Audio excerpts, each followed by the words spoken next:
And the red line is moving so slowly.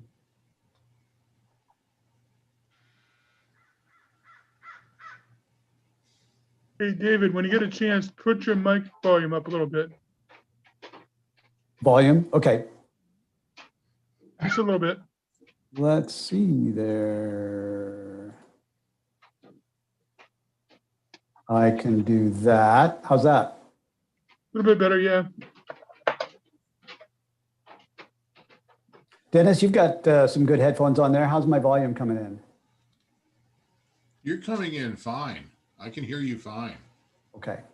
Yeah, it's different on everybody's device, depending on what you've got there, and also your background noise. I know that a lot of times, well, it's also because I'm ancient. Everybody tells me, turn up the volume on your hearing aid, because they're all hearing stuff that I don't. As a drummer, I understand you, David. Yeah, I'll bet. Do you by any chance have tinnitus? Did you get tinnitus from playing the drums? Playing the drums, I have one here. I can play a little bit. I mean, so there's an ear condition that's a ringing in your ears all the time called tinnitus. And I was curious about whether you had suffered from that because of being a drummer. No, not so far, but I always use earplugs to prevent that early on. In my youth, I had some time where I don't use earplugs, and that was not a good idea. So my hearing is not that good as it could be. In loud rooms, I have problems to follow conversations. That's a clear sign of a hearing loss. And so I had learned it the hard way. And since then, I say always, I had a very good ear for what I'm doing.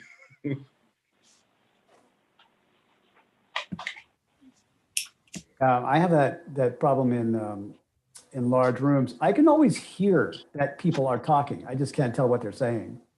Yes, me too. Me the same. Well, good afternoon, everybody. Good to see you. You can watch whatever you want. I am just checking out, making sure that everybody's getting into the YouTube live stream over there, and they are. So I want to say, I want to say good afternoon to everybody over there on YouTube who is joining us. And I'm going to talk in a minute about our guests and sort of the topic that we're throwing out today. Did everybody bring a beverage? We bring a beverage? You still got time. Go grab one if you want. No judging what you bring for beverage. I have a third of a cup of really cold and nasty coffee. That's what I got. So I'm probably going to change that. Same here, David. Same here. Same, Jeff, that's what you got. Mine's left over from breakfast. I just have it sitting there. Hey, it gets better with age. It gets better with age. Yeah, when I was in the Navy, we say it got so good after 3 days it becomes chocolate pudding. That's what they serve there. Oh, wow. It's good with a pipe, though. You go into the mess hall, and then for this lovely dessert that they give you, it's like 9 times out of 10 it's chocolate pudding. And you go and you look at it, you go, I swear to God, that's the coffee I drank on Monday. As I will say, bad coffee is better than no coffee. Yes, it is. Yeah. But I'm spoiled now. I'm so spoiled when it comes to coffee. My wife and I went on before COVID hit and people were still going places. We took a extended vacation. We haven't taken a vacation in like 15 years. We went to Costa Rica. And while we were in Costa Rica, every day I drank Costa Rican coffee. And I was like, now I I'm so spoiled. Just like, Mm. for the first time in my life, really tasted a difference in coffee. That's another world. I'm a tea drinker, and I get often served tea in restaurants and cafes. That's not so good as I prefer to have. That is a big problem, and with coffee, it could be also an issue. Yes, absolutely. By the way, Jürgen, today one of our guests, Shane, I don't know if you guys know this, but Shane is quite a tea aficionado. He really loves tea. He's very Oh, knowledgeable. very good. Yeah, so if you're a tea lover, guys, you should ask him some questions about that today. And I also like to have a tea with my pipes in the afternoon. Now I have a beer and a little bit of triple wood Lafroig. How big is that beer glass? That is a normal half-liter beer mark for a Weizenbier, as we call it in Germany, a wheat. And that's a normal size. It's not a Bavarian one, not a liter. Steins, as you say. So here in the U.S., if you go to a restaurant or a bar, typically the standard beer is 12 ounces. Yeah. Okay. 16 if you're like, I'm bold, I'm going to order a pint, right? And then in Germany, they're like, oh, it's a standard glass, it's a half liter. Yeah, it is actually a standard beer glass. I have one of those. I have few German beer steins as well. But the difference is you have a different alcohol content. So in Germany, they don't have beer like 12 or 13% of alcohol. So that's a whiskey for the Germans. Oh my goodness. Well, So yeah, usually like Belgian beer is among strongest ones. Some Czech beers are pretty strong. Well, when it comes to German, like Doppelbock is pretty much as strong as you get in German beer. Yeah, but it's the same content like our IPAs, and this is a standard here in the US. So if you have a double bock, in Germany, it's maybe 7 or 8% of alcohol, and this is pretty much a standard double IPA here. Yeah, it's I think like strongest German beer Doppelbock I had was 9%, and that's top of the line. Usually it's like between 5 and 7% alcohol for most German beers. So then everybody getting wasted during Oktoberfest, it's more about volume than it is about strength. Is that right? Yes, absolutely. Yes, it is. Even though this year Oktoberfest was officially canceled, I still had some Oktoberfest beer. I saw it, yeah. So I'm from Munich. I'm actually drinking wine here, but I would say, like Dimitri said, there is some wheat bock or ice bock beers that have goes up to 12%, and you usually don't drink them out of a half-liter glass, but so everything available here. We have a beer here called the Velvet Hammer that's 13%. It's only an occasional drink, and usually it takes me a while to drink it. Yeah. That's impressive that Dimitri got this Oktoberfest beer that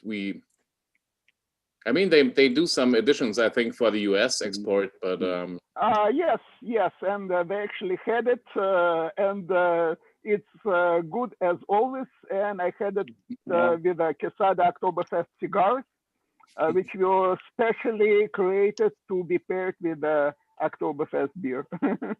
Okay. I am looking for our other guest. One of our guests has arrived, and some of you guys already recognize him because you've met him before. He's been here. I'm going to wait on the formal intro for just a minute until we find our second guest. And all of a sudden now I'm not, oh, there we go. This is me looking around all of the Brady Bunch squares here. So when our second guests come in, I'm going to introduce them both, and then we'll jump into today's conversation and topic. Hey, Jeremy, did you just get out of prison or something? Just got off a boat. I was going to say, France. He's in mime school right now, and he just got out of class. That's right. Yeah, I just got all the makeup off. I see a few new faces in the meeting in here today, and that's always amazing and awesome. I just want to say welcome if you haven't been here before or if you've only been here a couple of times. And I want to give a invitation over there to the guys on YouTube that you can come and join in the fun and chat and whatnot with us all anytime you want to. But I don't put up the link here on YouTube because we tend to get visitors when I put up that the link on YouTube, and I'm not even going to describe it. It's not people who are really here on purpose. And so if you want to find the link to come into the Zoom meeting, go over there to Facebook. Almost all of the pipe forums and pipe groups have the link up right now, so you can go in and find that and come on and join us. I suppose I'm getting ahead of myself by several minutes here. Good morning. It's Saturday, November 21st. My name is David Dorian Ross. I'm the founder of the Virtual Pipe Club. This is the Virtual Pipe Club, and these are the fine gentlemen and sometimes ladies who join us for the Virtual Pipe Club. Guys, put your microphones on and say yay. Yay! Hey, what's up, everybody? Yay! Awake and enthusiastic group you're going to find at this time on Saturday, let me tell you. He's Shane now. Shane's Yeah, here. that's what we get now. Wait for a couple hours. Or Sunday. Yeah, or when we wake up Sunday. No, I am in Sunday. Oh, We're saying Australia's tomorrow. Australia. He's already in Sunday. Well, when you wake up Monday, then. So anyway, I'm saying this now for the benefit of people who haven't been here very much, or maybe their first time. So every Saturday we get together just to hang out, not be all alone in our pipe smoking habits, and get a chance to hang out together on Saturdays. And very often we have a guest speaker who will come in and talk to us about all kinds of topics around the pipe smoking hobby, whether it's making pipes, being a national business leader, tobaccos and blends, retail, all those kinds of things about the pipe smoking world. And today we have a couple of guests that are real awesome gentlemen. He's been there, both of them have been here before, but this is the first time together, even though they theoretically work in the same general building. So this is the first time they actually Two different buildings. We do work in two different buildings. Two different buildings. But like what? 2 miles apart on the same Yeah. highway, Oh yeah, something like that. We live in the same town, and we're really good friends. So yeah. Yeah, but apparently they only get together when they're here. So, Well, pandemic notwithstanding, yeah, I guess Yeah, that's Right, kind of that's right. exactly. So we are providing Clandestine service. meetings in your driveway, Shane. yeah, exactly. So I am going to spotlight these two gentlemen. So they're going to take over your screens. And But later on, we'll open it up so that everybody can get a chance to see everybody. And so it's my great pleasure to introduce Jeremy Reeves from Cornell and Deal and Shane Ireland from smokypipes.com and all parts east, I guess. How's it going, everybody? Welcome, guys. Thank you. Thank you very much. Welcome to everybody else. And thanks for having us again. Mm-hmm. So today, well, I'll tell you what, before we get to today's topic, for those guys who have been sleeping in a cave for the last 10 years, could you guys just sort of give yourselves a brief introduction and tell the people who you are, and then we'll roll on from there. How about that? Please, Jeremy. So I'm Jeremy Reeves. I am the head blender of Cornell and Deal Pipe Tobacco Company. I moved to this area specifically for the job that I currently have, and yeah, Cornell and Deal has been my favorite pipe tobacco brand for most of my pipe smoking career, if you will. And I have a real dream job of working for my favorite company in an industry that I absolutely love. So that's a brief Reader's Digest condensed version. Uh, I suppose it's my turn then. Now it's your turn there. I'm Shane Ireland. Shane yeah, go ahead. He's a celebrity, a personality. He's not used to not having an in-studio director telling him. Yeah. No, I'm just trying to get the first pipe of the day loaded up here is what I'm trying to do. Sorry if I'm multitasking. I am the director and the pipe manager of smokingpipes.com. So basically what that means is that I am in charge of all of the various departments of Smoking Pipes, the estate restoration department, the customer service department, the merchandising department, which includes our photographers and our copywriters, our storefront, Low Country Pipe and Cigar in South Carolina. And I also travel quite a bit, and I'm responsible for sourcing all of the pipes for the website. So that's, yeah. If Jeremy and I had to like throw down on who has the cooler job, it would be a toss up, I'm pretty sure. And we both, consult with each other all the time anyway. So neither of us is left out on either side of those things. And if Shane works hard enough and does a good enough job, they're going to hire him full time next year. Yeah. Yeah, one of these days. Right. Lisette's going to be so proud, man. Yeah. So go ahead, David, please. Well, I was just going to set up the topic for the day, but don't let me jump in. Like, tell more of your story. Oh no, I was gonna jump right in and ask Jeremy what he was starting smoking today, what he was smoking already. So I'm smoking one of the blends that we make for Warped that Kyle Gellis and I collaborated on. I'm smoking the Red Hunt, and I'm drinking with it, which kind of leads us into our basic topic of discussion.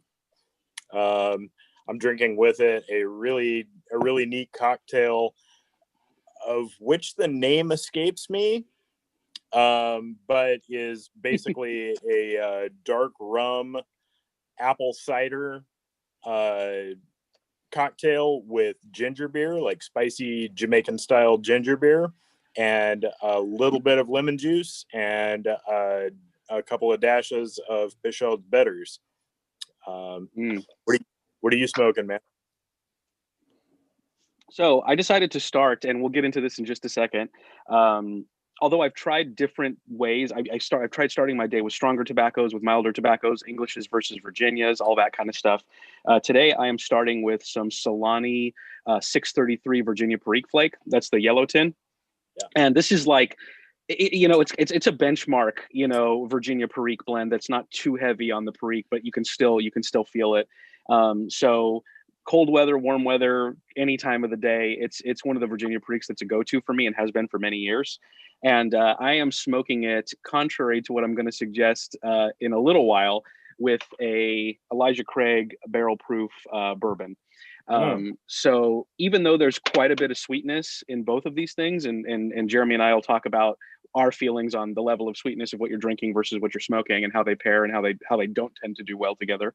But being a barrel proof bourbon, the sweetness is toned down a little bit by some of the more intense flavors. And then of course the Perique blend, This has a little bit of age on it, so a little bit of those red fruit kind of characters come through a little stronger.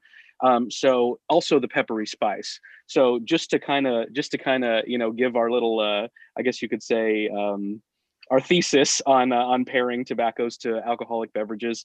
I'm looking for contrasting flavors most of the time. So in this case, a little bit of spiciness and a little bit of dark fruit notes with a different kind of herbal and grain type of spiciness, and a little bit of the caramelized sugar and even some vanilla notes from the bourbon. So. Mhm. Hey, Jeremy, I'm smoking the same thing today. Red Hunt. Oh, nice. It's a wonderful, wonderful blend. I really love it. I'm surprised that you made something without cigar leaf in it for Warp. It's very, very nice. Oh yeah. Early on we felt like for branding purposes, as well as just for the purposes of involving, more of Kyle's repertoire and kind of background in tobacco, it made sense early on for us to release things that utilize cigar leaf in interesting ways and incorporated cigar leaf into pipe tobacco. But he also really wanted to just make pipe tobacco that would be interesting and palatable and unique to pipe tobacco without cigar references necessary. And so the Red Hunt was really the first time that we did that, after he kind of had more of a sense for how tobacco is translated in a pipe versus in a vitola. Mm-hmm. For those of you this one is also great collaboration between Cornell and Deal and Wrapped. The Haunting, it's amazing blend. It has perfect balance. Absolutely, and that's for me personally. I cannot wait to see what that's like in 2 years, 5 years, 8 years. Oh, I know. It's gonna be exceptional with some time under its belt for sure. Yeah, I have a couple of tins which still sealed. I'll open them in a couple of years and see how they age, and I expect it will be really good. Maybe pop in for just a second here it's to tell the people who are watching over there on YouTube or just joining in the meeting here. So already we're talking about a topic that we had posted the last few days, that something that comes up in conversation all the time, but we haven't really had a focus topic here, and that is, what do you pair beverage-wise with your tobacco? Whether that's alcoholic, non-alcoholic, or just like the whole concept behind it. So we got two really awesome guests, and everybody in the Pipe Club here is proved themselves to be really knowledgeable, have a lot of things to share. So everybody pops in, and that includes you guys over there on YouTube. So let me turn it back then to Shane and Jeremy.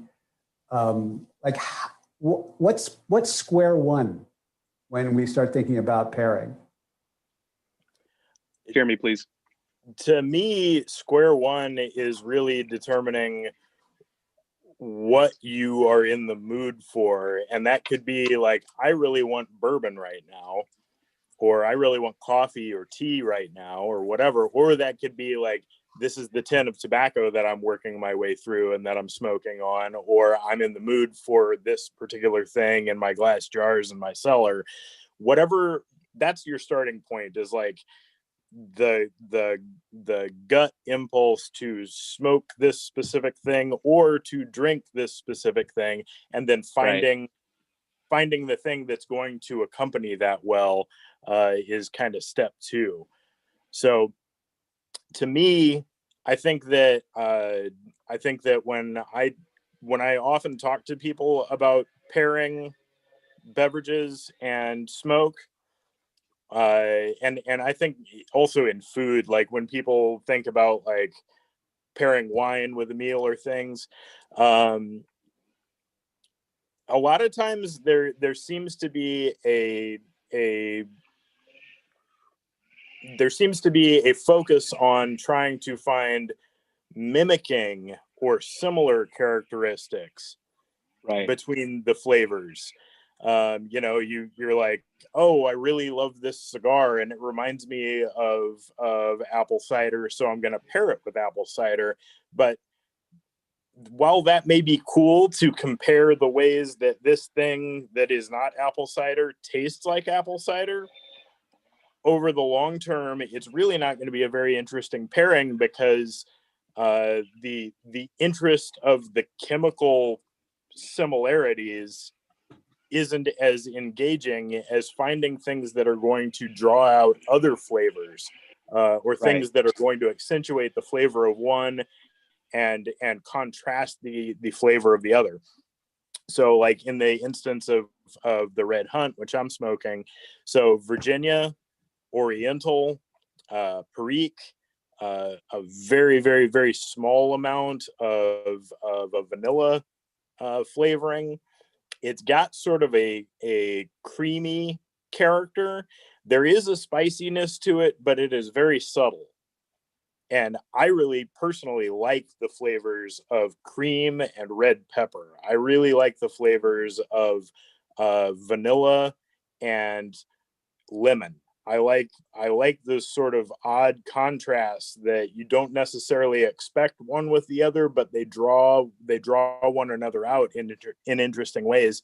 And so for this tobacco, I think it would be sort of mundane to smoke with, say, like a green tea, where the herbal essence of the green tea sort of mimics and plays into the herbal sort of character of the Oriental.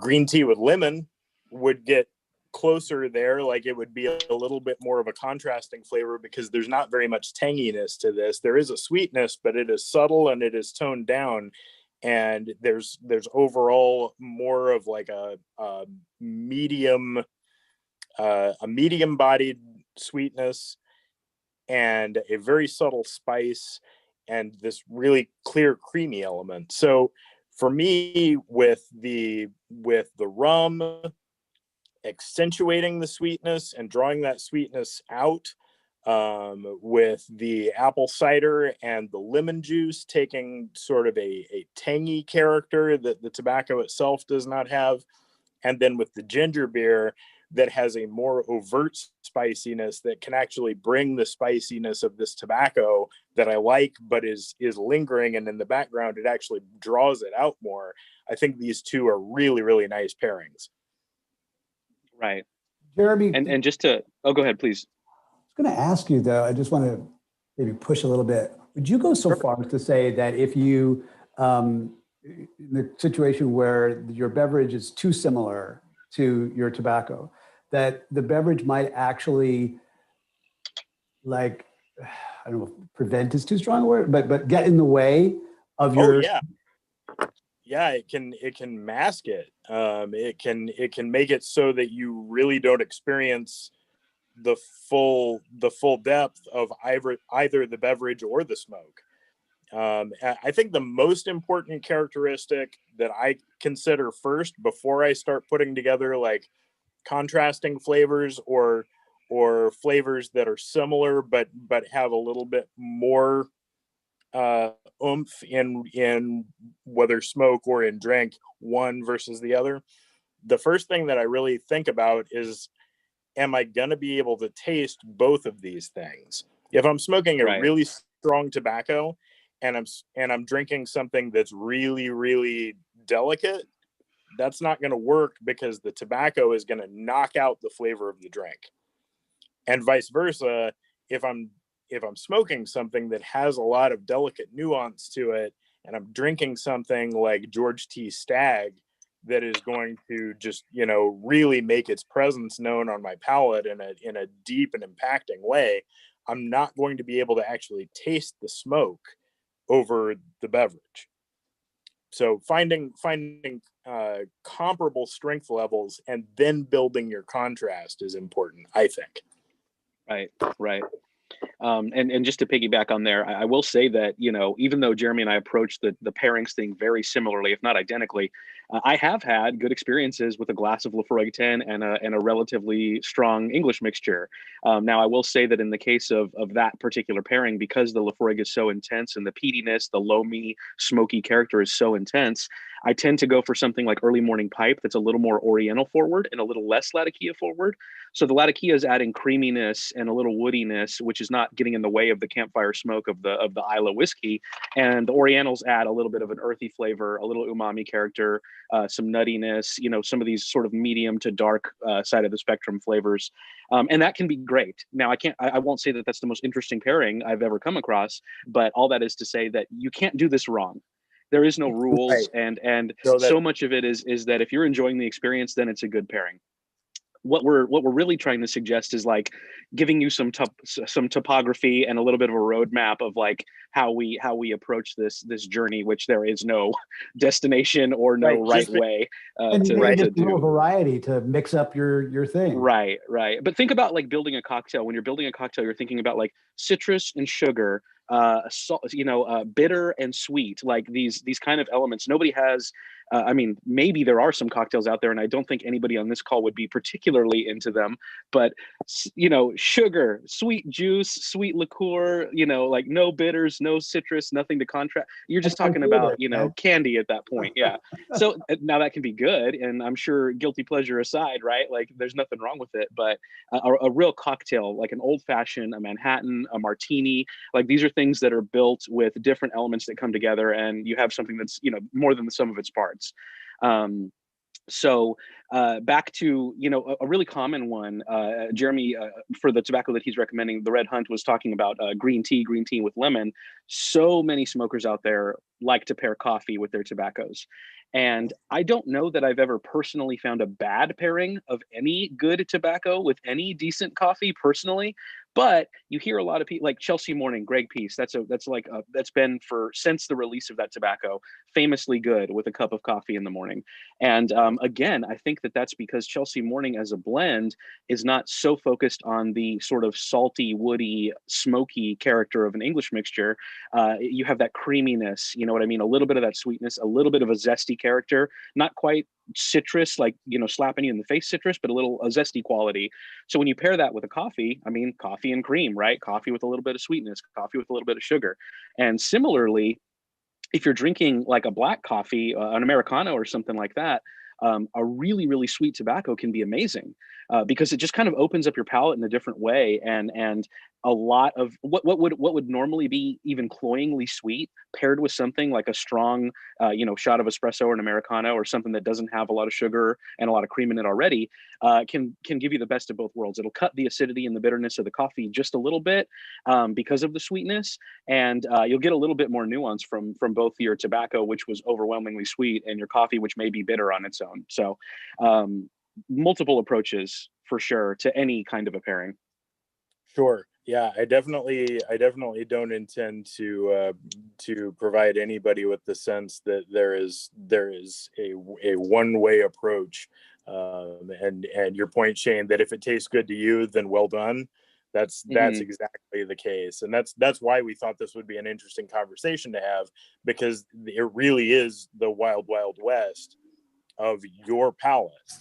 So what parts of the wild west have you guys explored?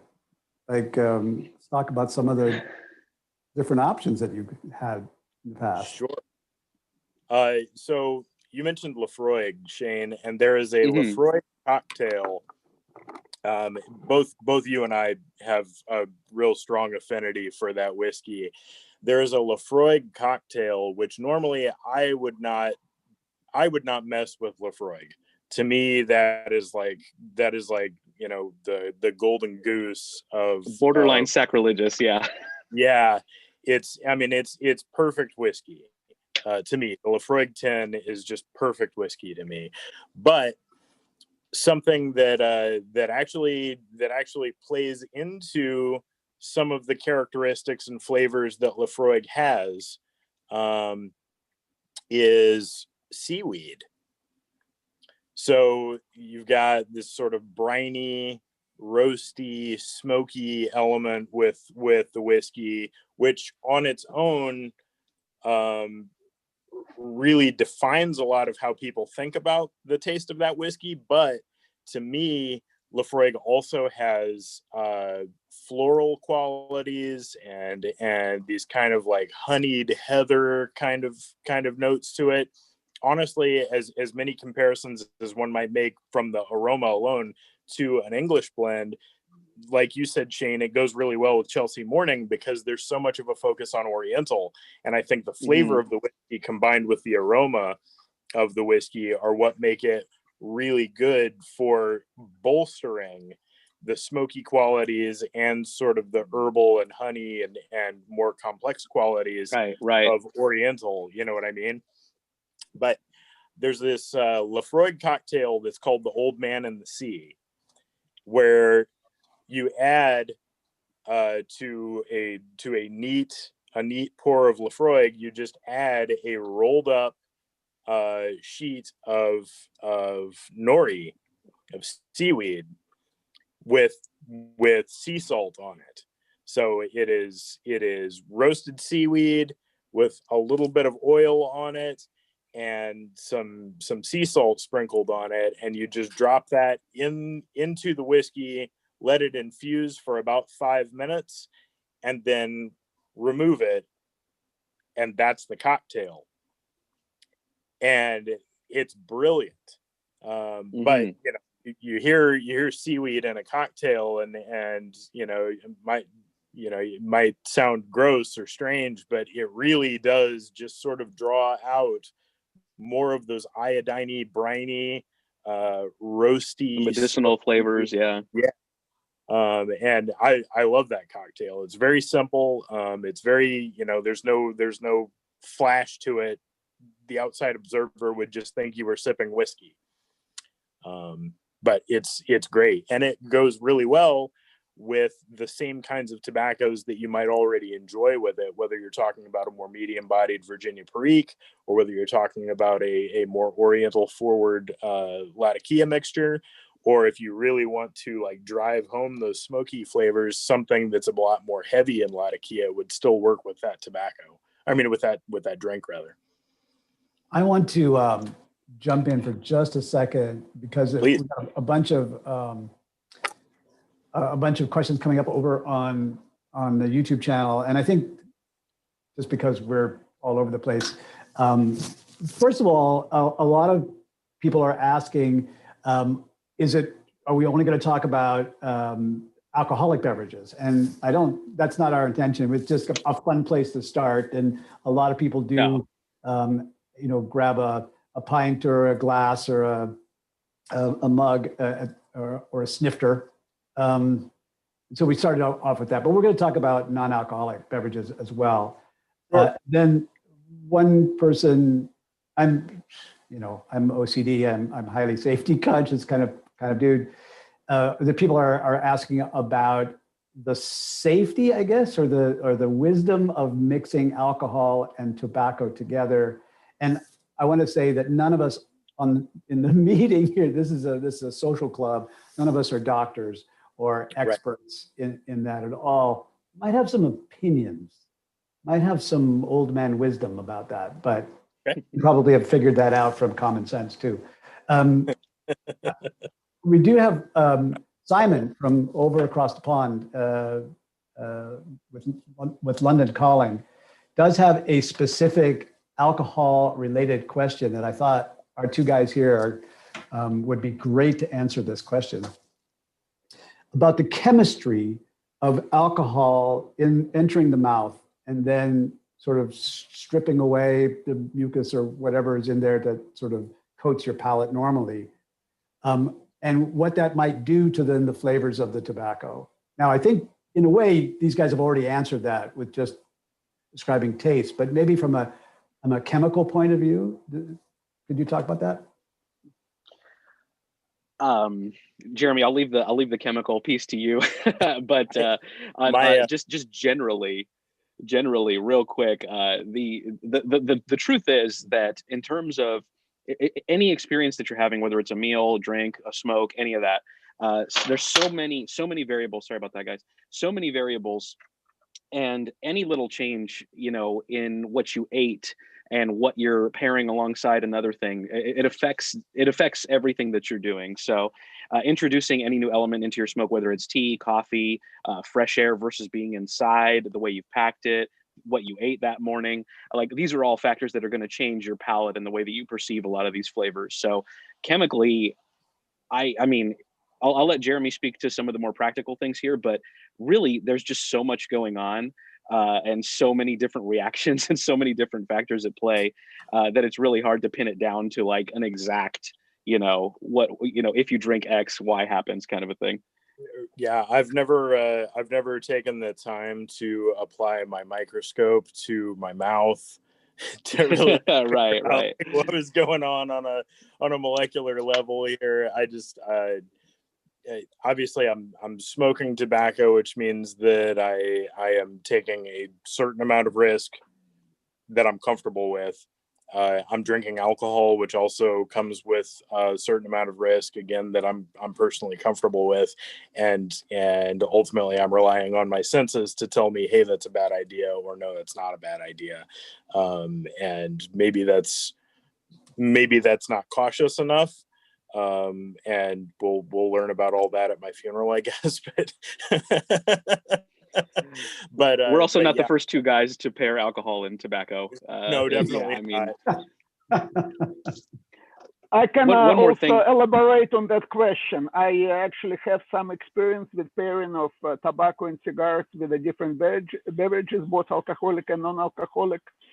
When you pairing tobacco, like pipe tobacco or cigar, with alcoholic beverage, if you take a puff and after that you take a sip, you will not taste anything from your tobacco, because especially something like what I'm drinking right now, I have this bourbon from Indiana by Cardinal Spirits. So it's anything with high alcohol content completely will remove any taste of tobacco you have in your mouth. Right. Because all the oils from tobacco, which carry most of the flavor you get from tobacco, get washed away by alcohol. Mm-hmm. However, you take a sip,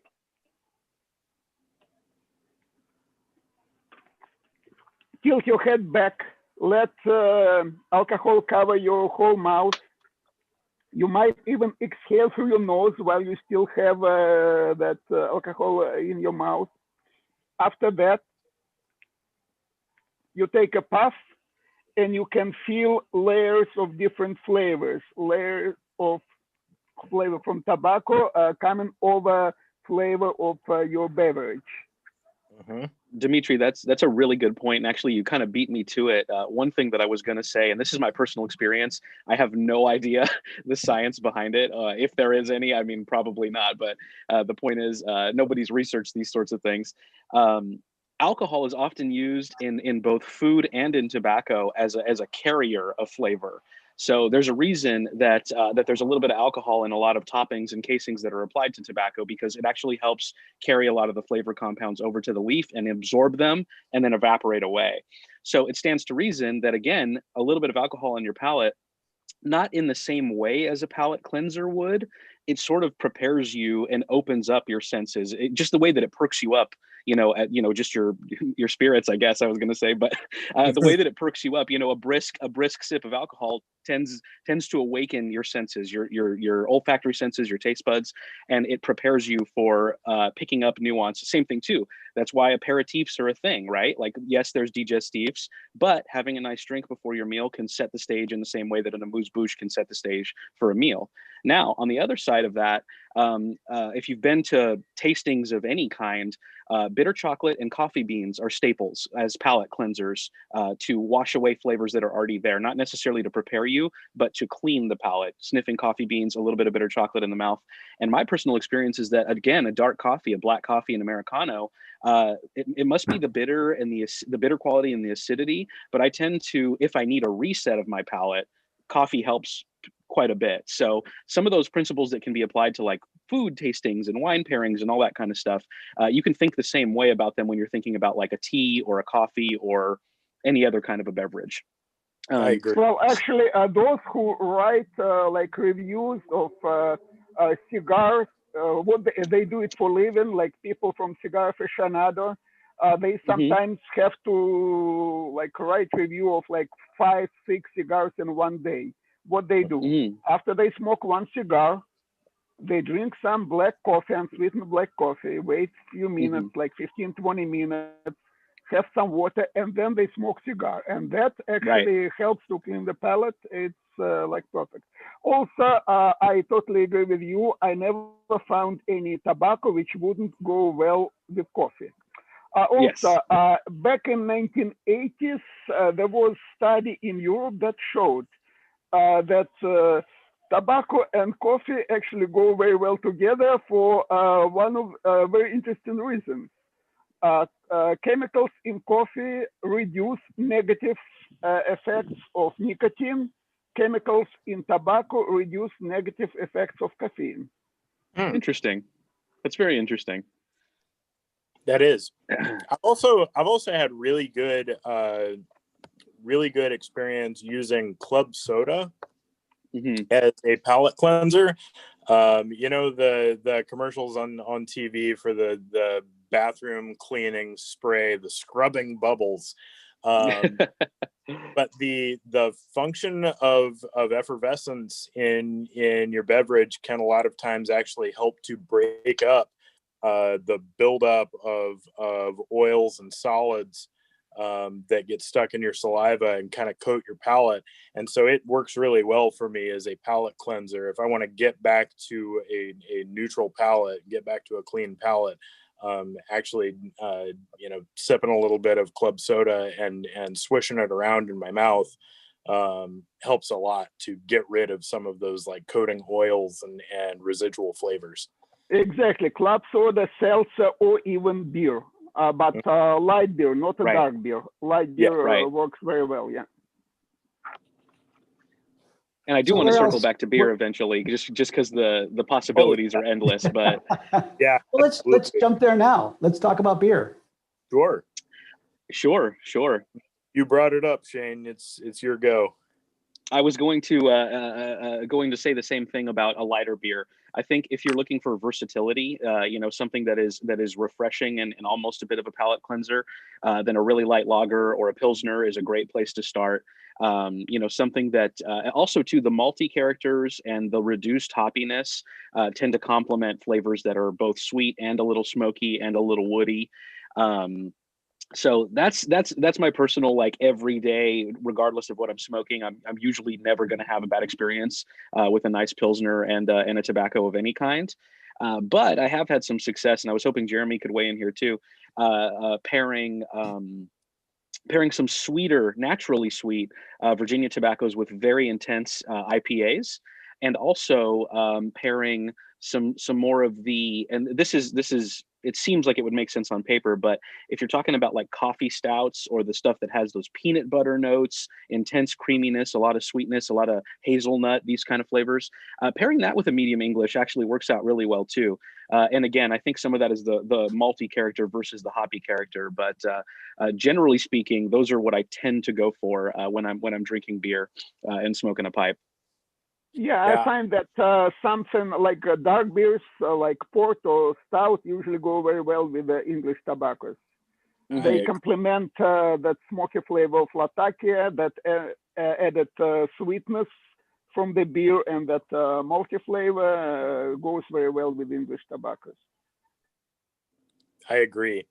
I really like the way that Virginias and Virginia Periques play with the Dogfish Head 120-minute IPA, something really, really intensely bitter, contrasts really nicely with the sweetness of Virginia or Virginia Perique, but it kind of is you've got sweet and sweet spicy, and you've got bitter and bitter spicy, and those things, that spicy is kind of the bridge between the two.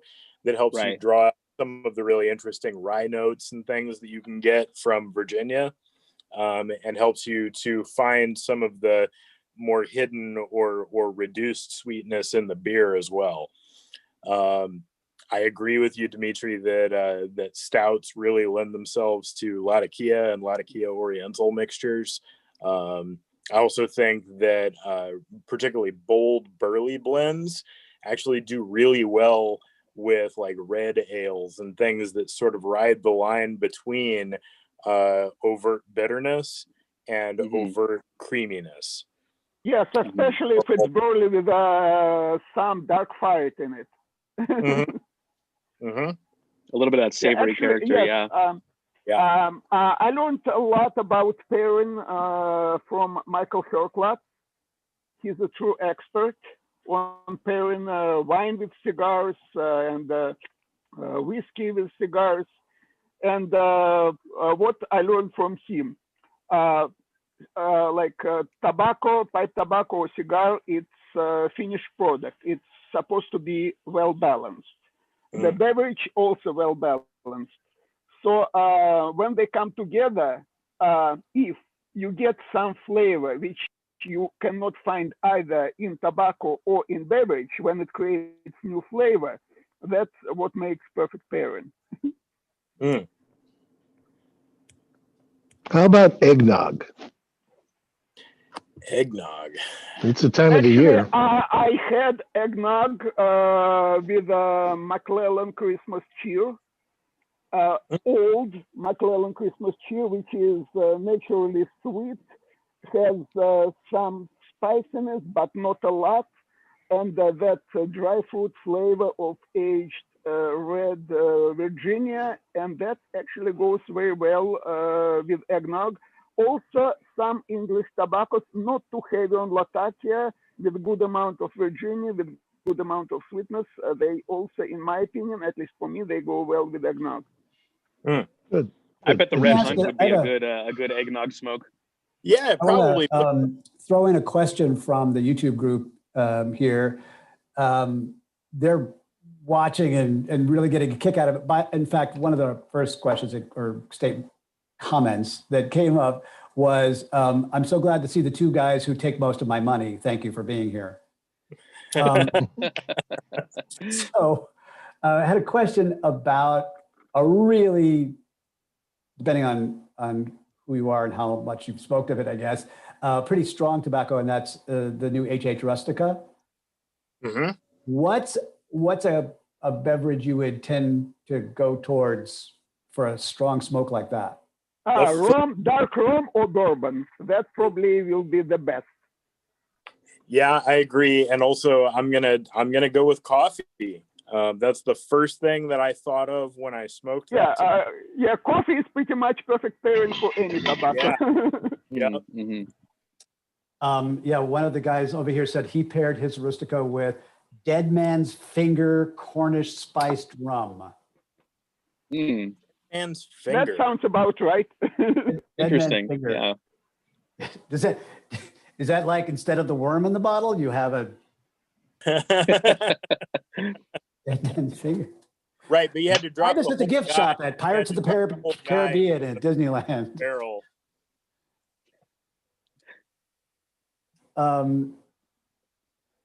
So super. Let me open it up for a second here before we trundle on in some of the other explorations of the beverage world.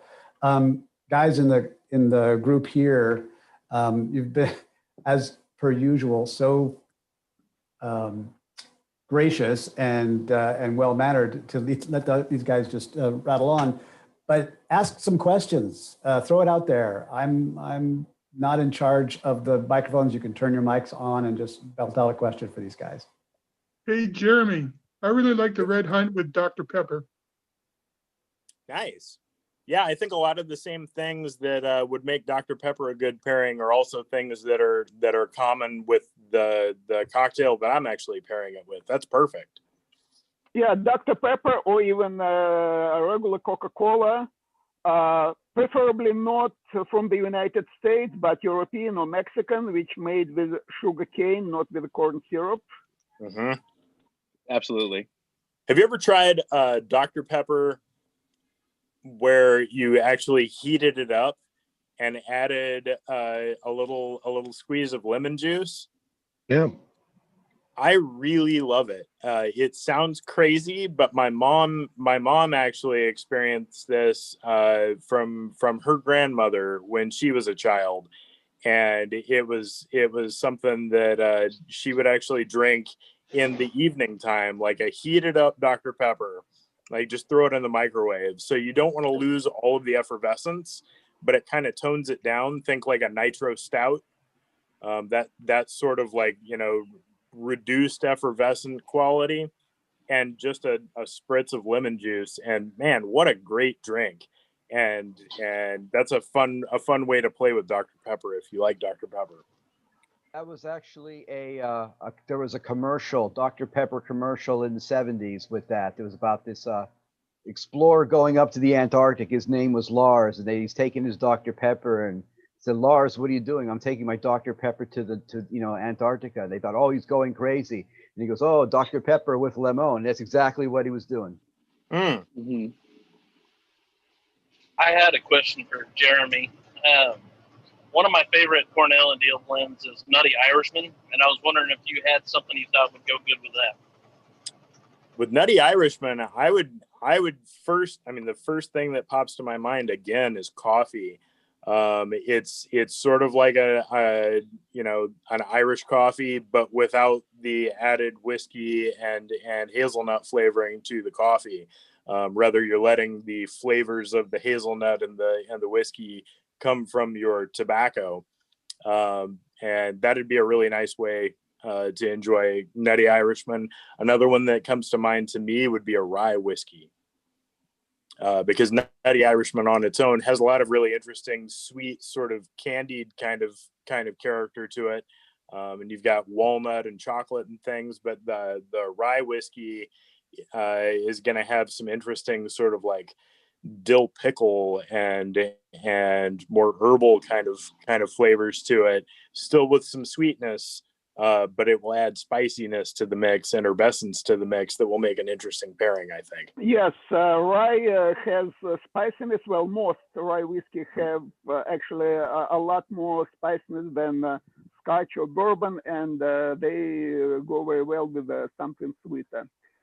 Today I'm smoking English tobaccos, and I just switched to different bourbon. This is Widow Jane Decadence. It's 10 years old bourbon, finished in maple syrup barrel. So Very it nice. actually has some maple syrup flavor and more sweetness, and goes very well with a full body Latakia blend. Nice. That sounds great. What about autumn evening, Jeremy? What would you pair with that, aside from bacon? That's a good one.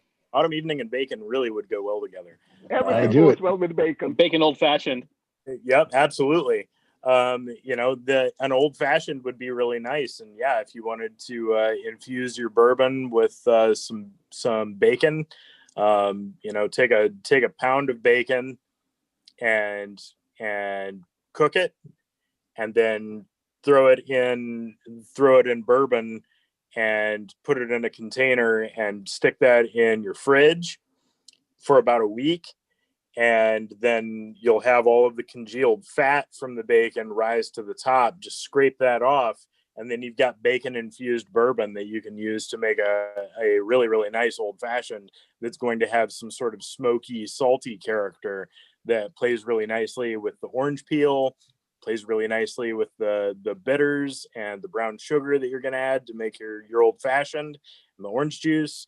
And it would be really, really nice with autumn evening, which always reminds me of pancakes with maple syrup. Jeremy, you had me at pound of bacon. My mind just what would you guys pair with a really good root beer? One of my favorites. I don't know if you can get Virgil's where you're. So I actually have for me, I don't, and again, I'm starting to think that maybe the Dr. Pepper and lemon thing is like, making a comeback here, because I actually just smoked through my first tin of the newer Eric Stokeby 4th generation 2012 anniversary flake, and I honestly can't remember if we published the review that I did yet on the blog, but one thing that I mentioned is like this sort of like sarsaparilla cream soda kind of a thing that I was getting from that tobacco, which is just a straight cold pressed bright Virginia. So I think that there are certain Virginias, and they tend to be ones that are straighter and on the bright side, no Perique, no Kentucky, not a huge burley component, that have the zesty citrusy kind of a quality and like the hay-like grassiness.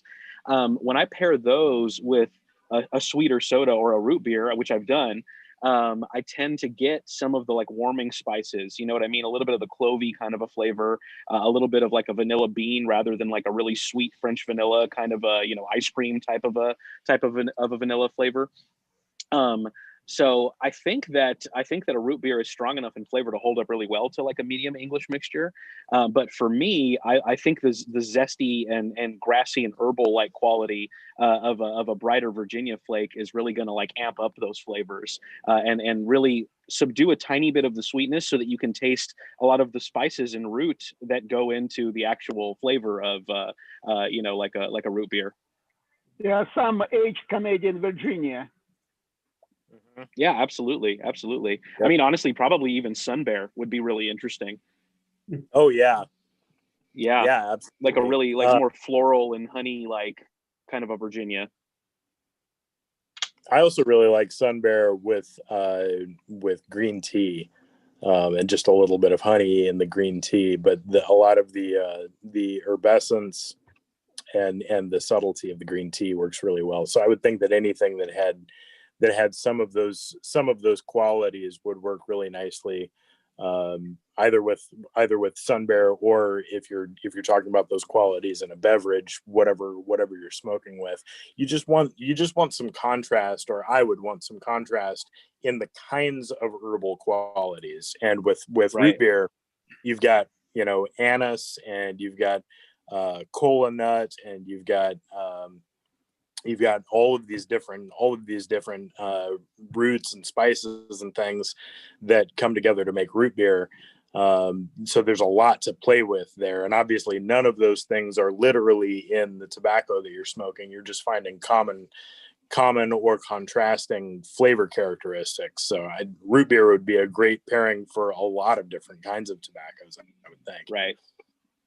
Yeah, Virgil, Jeremy, you just mentioned the green tea. I think green tea goes really well with a well-aged red and soft Virginia and some Virginia Perique. So it has that contrast of flavor, sweetness from aged Virginia, those fruity notes from Virginia, some spiciness from Perique goes very well with the herbal notes of green tea. Yeah, and especially with green tea that has kind of a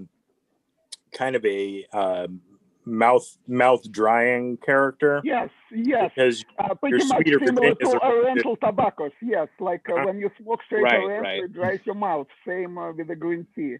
When it comes to tea, I prefer green tea from China, green tea and oolong from China. When it comes to black tea, for me, nothing beats Indian Assam. What do you recommend for our gray? I like most of the time all the golden sliced like that to my Earl Grey, or Darjeeling, Margaret's Hope. That is for me a good choice. What would you recommend to a good Darjeeling or Earl Grey? For Earl Grey, I would actually go with something maybe a little heavier in Latakia. Personally, I think that Earl Grey has sort of a subtle burnt sort of flavor to the orange. It's like a deep, bitter, burnt kind of orange peel sort of flavor, and playing on that burnt quality with something that is fire cured for so long. Latakia is going to have some of the smoky characteristics that will draw out more of that tea. Draw out more of the smoky characteristics of that tea, but at the same time, it's not going to be like dark fired Kentucky that is such a bold flavor and strength that it's going to knock out the flavor of the Earl Grey. Unless you're talking about a blend that has just a small amount of dark fired Kentucky. Yeah, well, Earl Grey is flavored with bergamot, which is citrus. And in my opinion, it goes very well with like mild to medium English or something maybe like bullseye flake, which is Virginia with a Kentucky tobacco. Well, originally it was supposed to it was Perique, but they stopped making it with Perique long time ago. Same like Suriname. Original one was Perique. Now they use Burley, but again, something like Virginia Burley, Virginia dark fired, with a not too much dark fired should go well with the Earl Grey. Thanks for the One more thing. recommendation. Right. Oh, I was going to say, I actually have one more, and this is something that I used to pair quite a bit with like an English breakfast tea or Earl Grey. I drink a lot of black tea, but these days it's usually a lot of black tea from China, and it's usually a little on the fruitier and the more floral side. But with an Earl Grey, to Jeremy's point, if you've never tried, and again, I happen to be smoking Solani Virginia Perique Flake right now, but Solani 660 Silver Flake, which is a primarily red Virginia with a little bit of dark fired. And when I say a little bit of dark fired, if I had to guess, it's probably like less than 10%, like maybe 5%. It's closer to, a Virginia Perique Flake where you barely feel the Perique. So the dark fired is there. It just gives a little bit of a salty, a little bit of an umami kind of a character. And then you have the tanginess of the red Virginia. It's not super sweet, this one. So that with the Earl Grey, I used to actually smoke quite a bit. And I have a lot of it aging because it was one of my favorites from many years ago. And I found that first smoke of the day with a tea instead of a coffee, it's actually really, really good, especially a black tea. Also, talking about Chinese black tea, in China, there is tea called pu'er, which is heavily fermented tea. They actually fermented, put it into wooden container and they bury it in earth, and it's fermented for a long time. So it actually has earthy flavor, and that goes very well with like Virginia blends, sweet Virginias, red and bright Virginia blends. And that's, in my opinion, perfect pairing. That is a tea style that both Shane and I drink quite a bit, although Shane definitely more than me and for a lot longer than I have been. But he got me into it. So pu'er is definitely I will throw my hat in the ring there for a good pairing with any Virginia or Virginia Perique with that. Yeah. But it's tea that's not so easy to find. Not many places have it. Right. There's some good online retailers these days in the Western market. But to Jeremy's point, personally, if you're talking about non-alcoholic beverages, I'm a huge tea drinker. I have a tea and teaware collection that's comparable to my tobacco cellar and my pipe collection. But that's a different meeting that I'm getting on later. So but a lot of those flavors, pu'er, whether it's raw or ripe, and ripe is what Dimitri was talking about, where it's not actually aged in the ground, or at least that's not common practice today. They wet pile it, much in the way that cigar polonus are piled leaves and fermented. Just it's the leaf and the material's own pressure creates heat, and they rotate that and they add moisture, and that's how they ferment the tea. Or raw pu'er, which is basically just wilted and sun-dried and then pressed and compressed, and most of the time aged as a compressed cake, much like a plug tobacco, for years and years and years until it ferments very slowly. So you're talking about very earthy. There's a lot of like mushroom and moss and, again, loamy and peaty kind of flavors. There can be a lot of sweetness, a lot of herbal qualities. But talking about pu'er and Virginias, I also really, really enjoy, depending on the Virginia that I'm smoking, typically something that's like a heavier Virginia Perique, like a Scudo, that's a lot on the spicy side. And yes, there's those dark fruit notes, but they're like stewed. You know what I mean? They're not terribly sugary sweet. They're more deep, like stewed fruit is. And Pairing that with a nice Taiwanese oolong, which tend to be a little brighter, like this buttery and really herbal and really soft character, they do well together.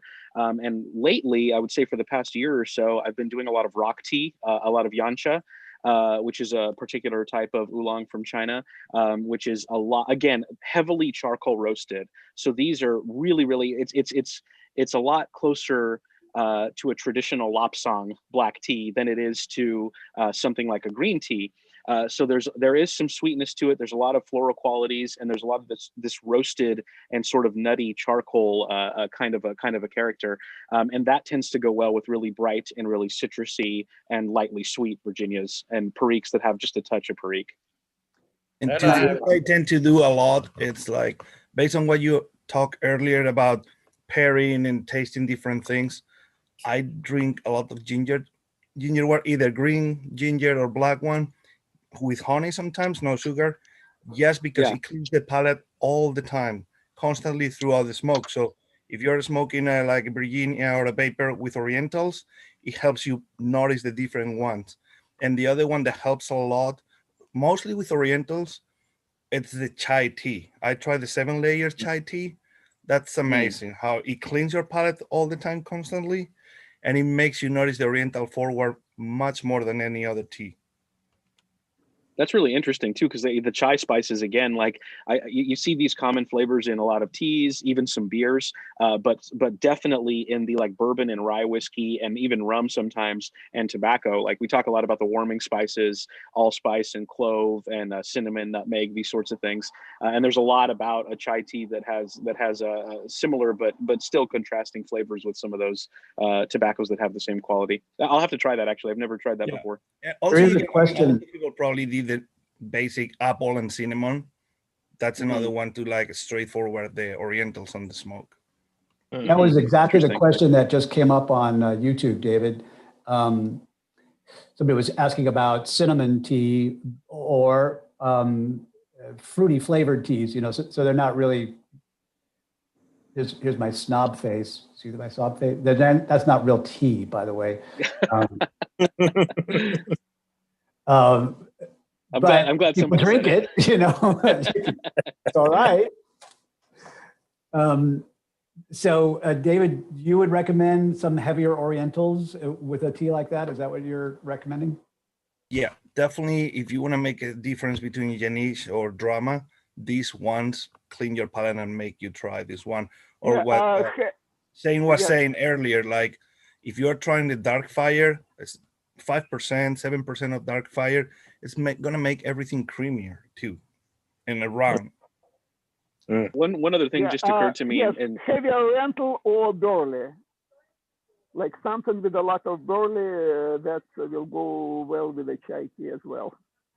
Yeah, because of the chocolatey and sort of licorice kind of flavor sometimes. No, I was just going to say, for people that are into different teas, honestly, whether it's something more fruity and sweet, or whether it's something, a lot more green and bright and zesty and that kind of thing. If you're normally an English smoker and you're finding that you really enjoy tea, whether it's black breakfast tea or anything else on the spectrum from Darjeeling to green tea, if you really enjoy tea and you're struggling to find an English mixture that's not overpowering, one thing that I will recommend, and again, this is something that Jeremy and I stumbled across. Oh God, I think it's when we were both working in customer service, Jeremy, back in like 2014. There is a blend by Robert Lewis called Wingfield Mixture. Oh yeah. Now, Wingfield Mixture is really interesting, and we've debated plenty, Jeremy and I, and also just on the forums, like for years and years, as to whether or not Wingfield actually contains Latakia. I think the it's not marketed as having Latakia in it. I don't even think it's technically listed as a component, but it's unmistakable that there's a tiny bit in there. And it is such a vanishingly small amount that it does really interesting things to the base of Virginias that it's seasoning, but also to things that are more delicate, like I said, a tea, or even like, certain mineral waters that have a light flavoring, things like that would normally be overpowered by a lot of Latakia presence. You still get the creaminess, you still get a little bit of the woody quality, but it's really fleeting. and it's over a base of Virginias that is really balanced and not too sweet and not too citrusy or too grassy. So I find that to be just an underrated tobacco in general, Wingfield mixture. It's kind of like an all-day smoke or a first thing in the morning smoke if you're a medium English guy. But it uses Latakia in such an interesting way that I think it allows you to pair it with a wider variety of beverages, both alcoholic and non-alcoholic. Like honestly, a gin and tonic in Wingfield, I've stumbled across that it's just really good. And I can't think of many other things that I would suggest pairing gin with, because gin is such a varied and odd spirit to begin with. But again, everything from coffee with a little bit of cream and sugar into it, to a lighter tea, to, I mean, honestly, like Topo Chico with grapefruit flavoring, like stuff like that. I've had good success with Wingfield as a Latakia, quote unquote. Yeah, well, I never smoked Wingfield, but they probably just added some Latakia for balance and just to cool down the blend, because Right. Latakia is slow burning tobacco. So when you have too much Virginia, especially bright Virginia, it will burn too hot and too fast. And they probably just added Latakia just to cool it down a little. That's why it's not even listed. Right. Well, so the way that we discovered Wingfield was that Shane is a bit of a wizard with tin dating on some of the English and Danish tin dating codes, and he was like, I've never heard of this stuff before, and we've got 7-year-old Wingfield that is in stock at Smoking Pipes, and it barely sells at all because nobody else has ever heard of it either. And this was 6 years ago too. Yeah, so now it's like what, 13 years old. Yeah. So or it would have been. I guess we're probably, you and I probably. Well, I still have some. Yeah, I was gonna say I still have some. Yeah, I still have some too. But yeah, at the time it was 7 years old, and it wasn't something that was a big seller, so we bought up a lot of it. And I can honestly say that just the flavor of the Virginia, I don't know what it was like brand new, but I can tell you that it didn't strike me as being something that needed the Latakia to tone it down or to cool it so much. Mm-hmm. And it's such a small quantity of Latakia that's in there that it's like fist fight level of like, yes, there is. No, there isn't. Yes, there is. Right, no, there isn't. right. We went back and forth for months, whether or not we believed there was any in it. Right. Smoking it and in like, different pipes yielded different results. Like it was bringing other people into the mix, like smoke this and tell me what you think is in it. You're right that adding Latakia can definitely cool something down, but it seemed more like a choice of like, what if Virginia was lightly fire cured? What right. if, you know what I mean? Like that was more.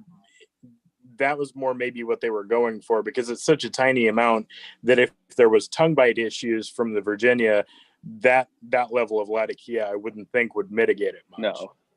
No, I think it's a masterful and a singular blend that is just something you don't see very often. You don't see that in the market very often. Maybe back in the day, some of the English blending houses were using Orientals and Latakia more sparingly, but before, I guess you could say before Balkan level, Oriental and Latakia mixtures became sort of the norm. But we just never encountered a ton of tobaccos that had such a small amount of Latakia that we couldn't even really say whether or not we were tasting it. But the effects of it, like I said, actually that's one that would probably do well with root beer, I would say, Cliff. Give that a try if you haven't. Yeah. I noticed that. What's that, Shane? Wingfield, Robert Louis Wingfield. Okay. Yeah. I'll send you a tin. I'll send you a tin. I noticed that Brian Levine is on here, and I know Brian, you are a big gin drinker. What do you like to pair gin with? You still on here, Brian? Yeah, I'm here quietly. I'm sorry for the first time for drawing you out, but I know that you are a big gin fan, and I know that you smoke a lot of different kinds of tobaccos as well. What do you like to pair those two things with, or do you keep them totally separate? Should I surprise you, Shane? Do it. McClellan's Acadian Ribbon. Acadian Ribbon and gin. Oops. Yeah. Yeah. Yeah. When Jeremy said Brian smokes a lot of different types of tobaccos, I had to hold back a little bit. Like, oh no, yeah. Maybe he used to. No, one of the things that I like in particular about Sipsmith's gin and Fever Tree tonic and lime is it completely contrasts the ketchup sweetness of McClellan and that aged Perique. It's just like, it's interesting. The Sipsmith has a little bit of according to my friends in England, Sipsmith is blended for women, and I'm okay with that. But it has a bit of a floralness to it, and the lime and the Fever Tree tonic has a little slight underneath sweetness to it. But just pairing that with my Acadian Ribbon, which I think if I donated blood, it would come out McClellan Perique. It just works. It works, and neither one of them overpowers each other. And it just goes back to what Jeremy said early on, is it's not pairing to pair, it's pairing to complement each other. Otherwise, I'd be married to me instead of my wife. Which would be terrifying. I can't even handle being around me. But you would be able to record twice as many podcasts. No, I'd still goof that up somehow. And it'd probably do really great things for your tax returns as well. Yeah. Being married to yourself. Yeah. Figure that one out on the tax returns. How many dependents do you have? Me, myself, I, him. But it also is a part of my real problem with pairing is that I have such a very narrow window of tobacco that I really enjoy. Just Virginia Periques and then the occasional Virginias. I get a lot of change to the tobacco that I'm smoking by altering the pipe and the pipe size and altering the drink that if I'm going to sit down and pair with, I will pair with it. And it's kind of like asking a fish, what do you like to eat with that salt water that you drink all day?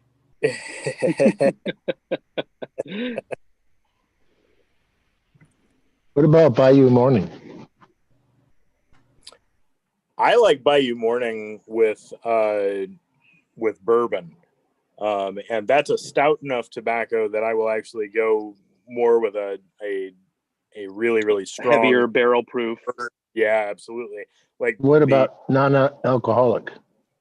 Non-alcoholic, I actually really like espresso with Bayou Morning.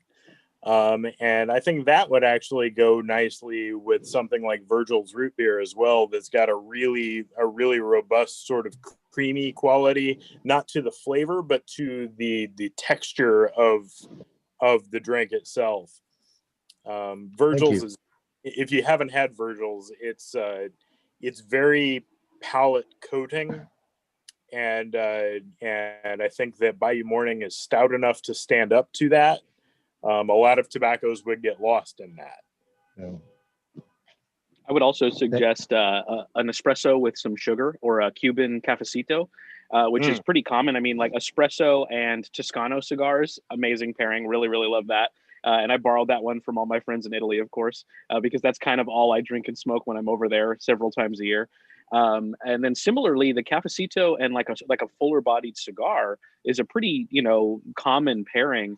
And I think that, any tobacco that has a decent dark fired or burley or Perique, a decent air cured component to it, however that's processed, or even some fire cured component to it, is going to hold up really well with a coffee that has a little bit of added sweetness to it, whether that's a little simple syrup or, like I said, a whole lot of sugar in the case of the Cuban cafecito. But they tend to contrast really well, and the bitterness and the spicy and that sweetness. And in that case, the sweetness is kind of what bridges those pairings for me. You know, a little bit of the Virginia sweetness and tang, and some of the fruity notes from the Perique in the case of Bayou Morning, and you know, a really, really good coffee.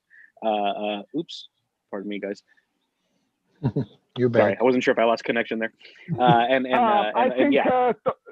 Toscano cigars go very well, in my opinion, with the black coffee. I prefer them with Sumatra Medellin, which has high intensity and low acidity. So you can make it very, very strong and still don't have that sour taste. And that goes great with most Toscano cigars. And also Toscanos go very well with bourbon, especially stronger Toscanos, something like Extra Vecchio or Antico Reserva, or even that new one Duecento, which was released for 200th anniversary of Toscano cigars, which is currently my favorite Toscano. Shane, we had a question from Tim going the opposite direction towards a cream soda. So it's already creamy, it's pretty sweet, not as rooty as root beer. Where would you go with the tobacco with that? Bright Virginia.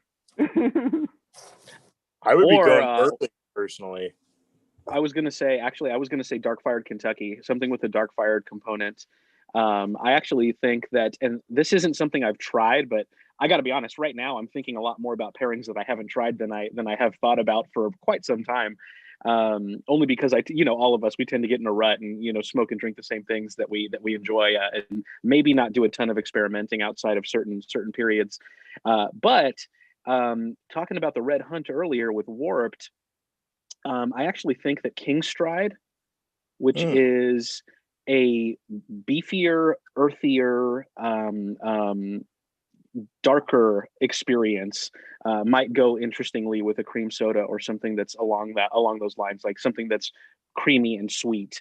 For the reasons that, like, there is a lack of sweetness in the King Stride and a lot of earthiness and a lot of darker woody kind of flavors. Similarly, I mean, I would say that Solani aged Burley Flake, which is my third Solani recommendation of the day. Geez, that's just happening. I did not plan that, but Solani Burley Flake is a lot more. There is a lot. I believe that there is a dark fired component there, and it's not just a straight dark burley, even if it's just a touch. But it has a little bit more smoky of a flavor than something like Edgeworth or Wessex Burley Sliced. Even Old Dark. I'm sorry, HH. I don't want to say Rustica, and I don't want to say Bold Kentucky. The one that's the least strong of those three strong blends. Help me out, Jeremy. Old Dark Fired. Old Dark Fired. Yes, I think that would also be potentially really interesting, paired with something that is effervescent and sweet, but not necessarily a cherry kind of a sweet flavor. I think cream soda would go well with that flake. You mentioned Solani Burley Flake, and that's actually tobacco that changed my opinion about burley. Before I tried it, I thought smoking burley is no better than smoking peanut shells. But when I tried Solani Burley Flake, I really understood what burley is all about. I would actually recommend Burley Flake number 3. I was going to say that too. There's a little bit of dark fired in there, but there's a nice balance between dark burley, not dark fired, but just darker fermented burley and white burley, and just a touch of red Virginia to add a little bit of sweetness in the background. But that blend definitely does not have anything that approaches creaminess. It's got chocolatey notes, it's got earthy notes, it's got spicy notes.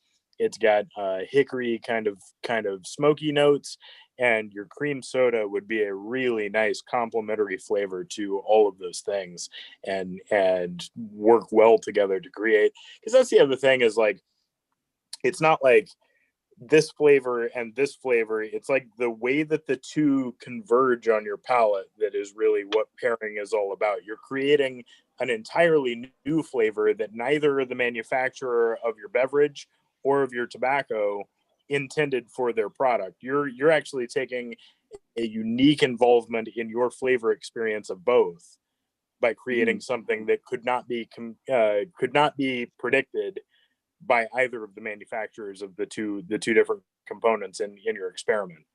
But I think that those things would come together to make a really nice middle product of flavor, if that makes sense.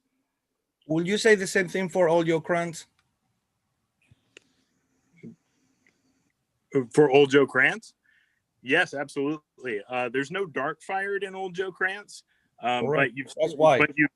You've got more of the flavor of spicy Perique there.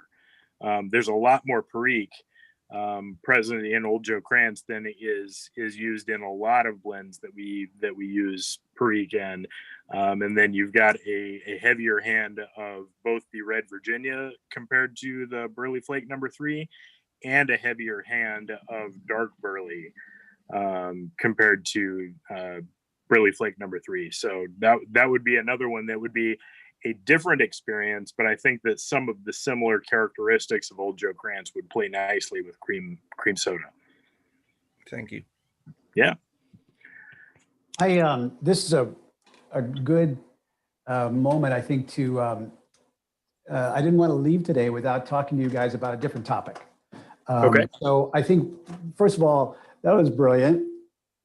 Very, very eye-opening. A lot of comments over there on YouTube and in the comment chat here about how interesting this is. It's something that, you know, as I've said before, I think we talk about, but this is a really good focus today. But we can talk more about pairings and beverages. Definitely, Shane, I hope you're going to come back and talk about your tea set. And why not? Yeah, that'd be a really sweet show. But one more thing that's happening right now is this is the 20th anniversary of smokingpipes.com. And by the way, just in case anybody, they are not sponsoring this show. And I'm only asking this because I'm interested in it. But I'd love to hear how the year has gone. It's been such a crazy year, you know, in life in America. How has that affected the 20th anniversary? And just like, tell us about the 20th anniversary, maybe some of the products that you've got coming out, tobacco blends, special pipes. I know a lot of carvers have talked about, yeah, I'm making a couple of things for Smoking Pipes because it's their 20th anniversary. So, yeah, the 20th anniversary, fortunately, on the side of the various projects that we've had in the works to celebrate our 20th anniversary, fortunately, most of those were conceived and began their execution before the pandemic hit. So we were able, the first one of the year was the Peterson collaboration pipe with their brand new sandblast setup. So an artisanal sandblast approach, and the grain on those pipes, for anybody that got to see them, probably the best sandblast I've seen, not only on a serially produced pipe, but Peterson specifically. Now, there's been a lot more since then because, again, that new sandblasting setup has sort of made its way into all of the finishes and series that require a sandblasted bowl. But the 80 pieces that was made for our 20th anniversary were kind of the first ones of the extra grade sandblast that we produced at the Peterson factory. We've done a collaboration set with Dunhill, which was 2 pipes with silver army mounts that had our 20th anniversary logo engraved on them. That was a personal, that was a selfishly commissioned project from me because I've been a big Dunhill fan ever since I became a pipe smoker. And many, many years ago, there was a limited edition of a 2-pipe set that I can't remember how many pieces worldwide, but I only ever saw maybe 2 of them for sale in the US. And at the time I couldn't afford it. So I've been waiting for years for something similar to come back. I mean, obviously there's a lot of different sets and limited editions produced by Dunhill, but we wanted something that felt like it could have been in a catalog from the early, early days of the company in the beginning of the 20th century. So that was a lot of fun. Tom Elting made an exceptional shape for us, a very reserved longer shank, Danish billiard with a military mount and a couple of different finishes, including his rustication. We've had pipes from Savinelli, a special edition of the 320 shape with sort of a smoking pipes red stem. We did those in black and in a natural smooth, or a lighter smooth, I should say. I'm trying to think what else. We did a collaboration with Cornell and Deal. Jeremy sourced, and I'll let him talk about this in just a second, but Jeremy sourced a very special component for our 20th anniversary flakes, the XX and XX Dark, which were fantastic, really, really great right out of the tin. And we definitely, I put away a lot of them to see how they aged. I think that's most of the projects. I may be missing one or two, and there may be one or two more coming. But overall, it's been really great, and the reception that we've received from our customers and from the community about the 20th anniversary projects has been really, really overwhelming. Aside from that, because all of that went according to plan, like much of this year did not, we were able to still offer those celebratory limited editions and all of those collaborations. Aside from that, 2020 has actually been a very, very good year for smoking pipes, for Cornell and Deal. I don't want to speak for Jeremy, but he and I have had this conversation recently.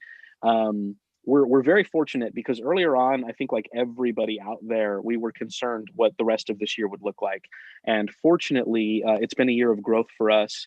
And for our employees, which is really the most important thing for us, is that we wanted to make sure that everybody that was part of the Smoking Pipes and Laudisi family had security, and that we all knew where we were going after the pandemic was over, and sort of stay the course, as it were. And we've been able to do that, which is really good, and we're really, really grateful for that. I think that it will end up being probably our best year ever. In spite of the challenges that the pandemic has posed to all of us around the world. So that's really encouraging. And one thing that I will say, aside from that, obviously we're happy and we're really grateful for another successful year and a lot of continued support. But one thing that we have noticed that I think is maybe a good metric or a good indicator for all of us that are in the community, is that there's been a lot of new customers during this period. Now, I think that some of that could just be, maybe your local shop isn't open and you need to grab your tobacco once a month anyway, and you can do that online, and we're happy to be able to provide that service. But I also believe, and this is sort of anecdotal, but I've talked to a lot of people that have decided to take up or to become more interested or to reinvigorate their interest in pipe smoking as a hobby during the months that we've all been sort of staying at home and having a lot less travel, a lot less social gatherings and things like that. So I think for the health of the pipe community and for the hobby in general, one positive side effect of long-term quarantining has been that there's actually a lot of new guys joining our ranks and taking the hobby really seriously and trying to learn it. And it's not just an affectation, it's not just a habit. It is something that they are becoming interested in exploring and learning and sticking with. And the last 10 to 15 years in particular have been sort of a renaissance. And I've said that before in pipe smoking, not only with the amount of pipe brands and pipe makers that came up in the last 10 or 20 years after sort of a steady decline in pipe manufacturing worldwide since the cigar boom.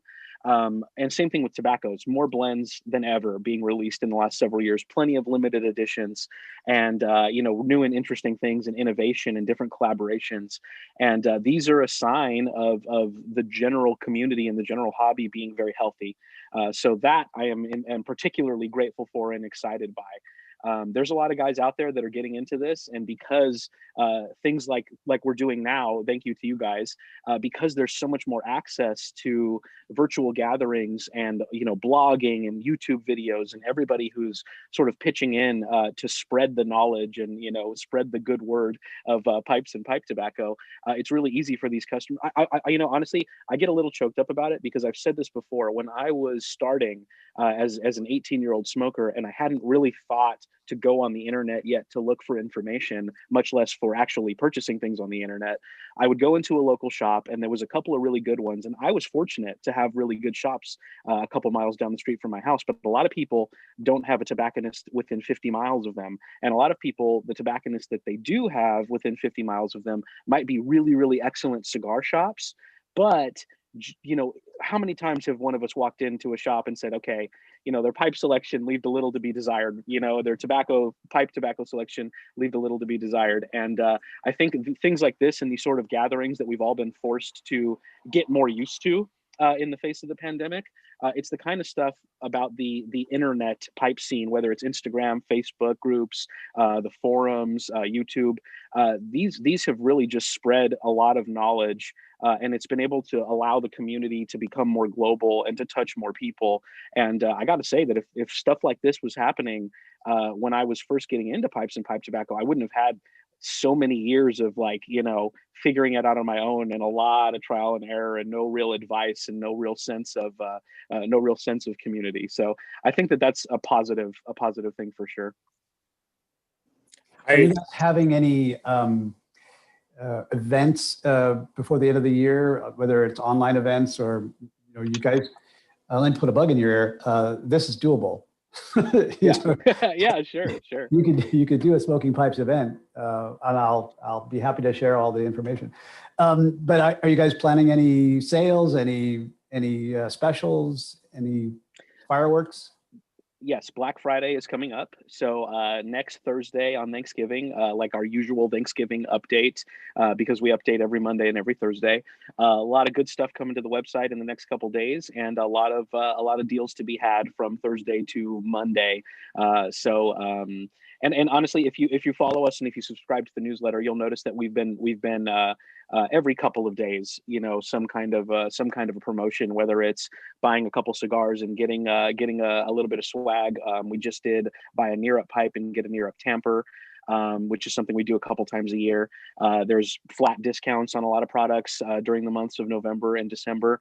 And the biggest one, which I think is really worth checking out for anybody who hasn't already, if you don't know, then there is a long history of smokingpipes.com every November and December doing a promotion where for every Peterson pipe that you purchase, you can pick from a variety of tobaccos. So before we acquired the Peterson pipe brand, and when the Peterson pipe brand and the Peterson tobacco brand were the same company, we used to buy a Peterson and get a tin of Peterson tobacco. And that goes back 10 years, something like that. We've been doing it as long as I've worked here. And for the last 2 years, it's been in collaboration with Cornell and Deal. And we introduced the Wintertime Reserve last year, which was a unique line of tobaccos that were made specifically for this promotion. And this year, Jeremy was able to whip up 8 more unique blends. I think it was, Jeremy. Yep. And you can only get those tobaccos by purchasing a Peterson pipe. So it's just kind of a fun way to try and explore a few other things that were designed with this time of year in mind. If I can just interject for a minute for a shameless plug, because smokingpipes.com has been a huge supporter of the Pipes Magazine radio show. But look what just arrived at my front door. Shane. Nice. So what you got? I got 10 tins of the Kringle Flake. Nice. Because I actually liked it enough to buy it. Nice. Which is rare. Oh yeah. But I did have Sykes Wilford and Tony Santiago on the podcast back in, I think it was in September. And Sykes and Tony, Sykes founded the company, and then Tony was there from the beginning. So if anybody wants to go back and hear some older stories of times when there might have been rodents in the warehouse. And Brian, do you remember what podcast episode that was? I don't have to remember anything. I have the computer right here. I want to put it up on the page and into the YouTube guys so that they can go check it out. Episodes 417 and 418. Nice. I was going to say, it was a two-parter. Yeah. So some fun history. Because there's kind of a lot to talk about. Yeah. Yeah. There's no way. 20 years of smoking pipes.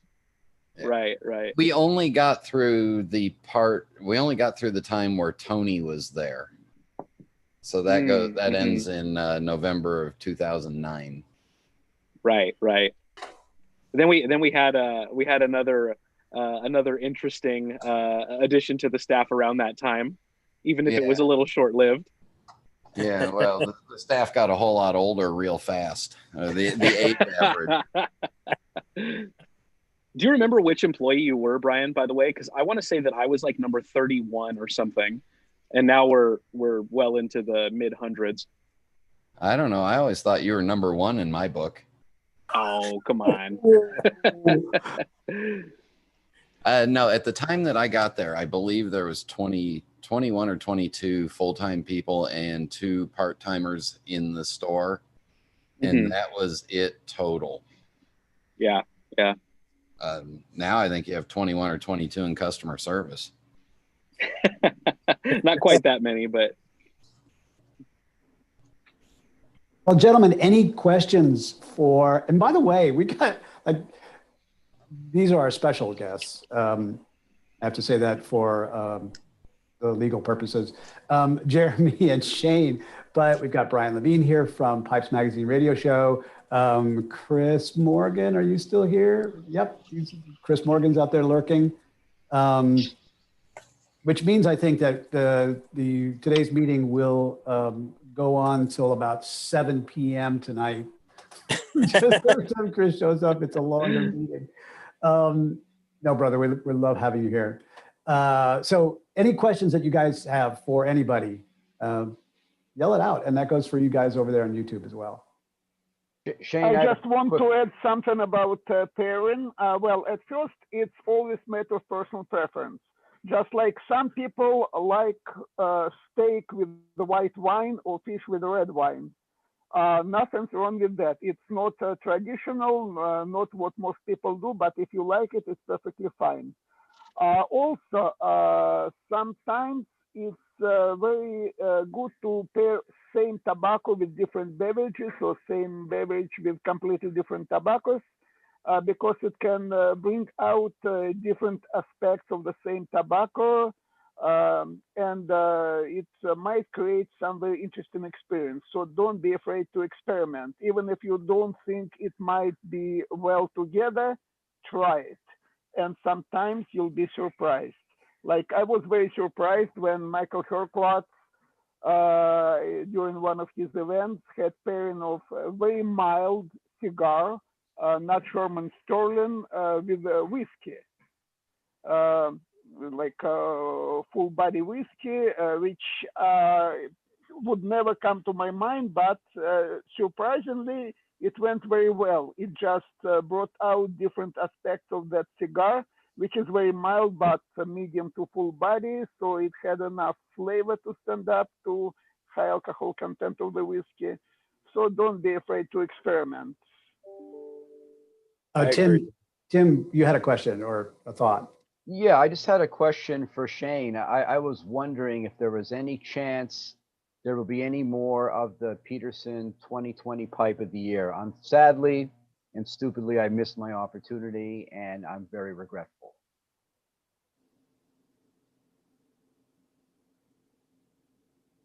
Did we lose Shane? Did we lose Shane? Shane has left the building. Okay. Or run to the restroom. Yeah, Jeremy, you want to take that? Well, I don't actually have the answer to that question, but if we can, if there are others who do have questions, I can take this moment to look around and see if perhaps I can find something in our company software about it. Or why don't you talk about the blends that you came up with for 2020? And Sure, absolutely. So for Smoking Pipe's 20th anniversary, we came across a really, really special component. This was a barrel of Perique that was actually from Poche Farm previous to Mark Ryan's purchase of Poche Farms.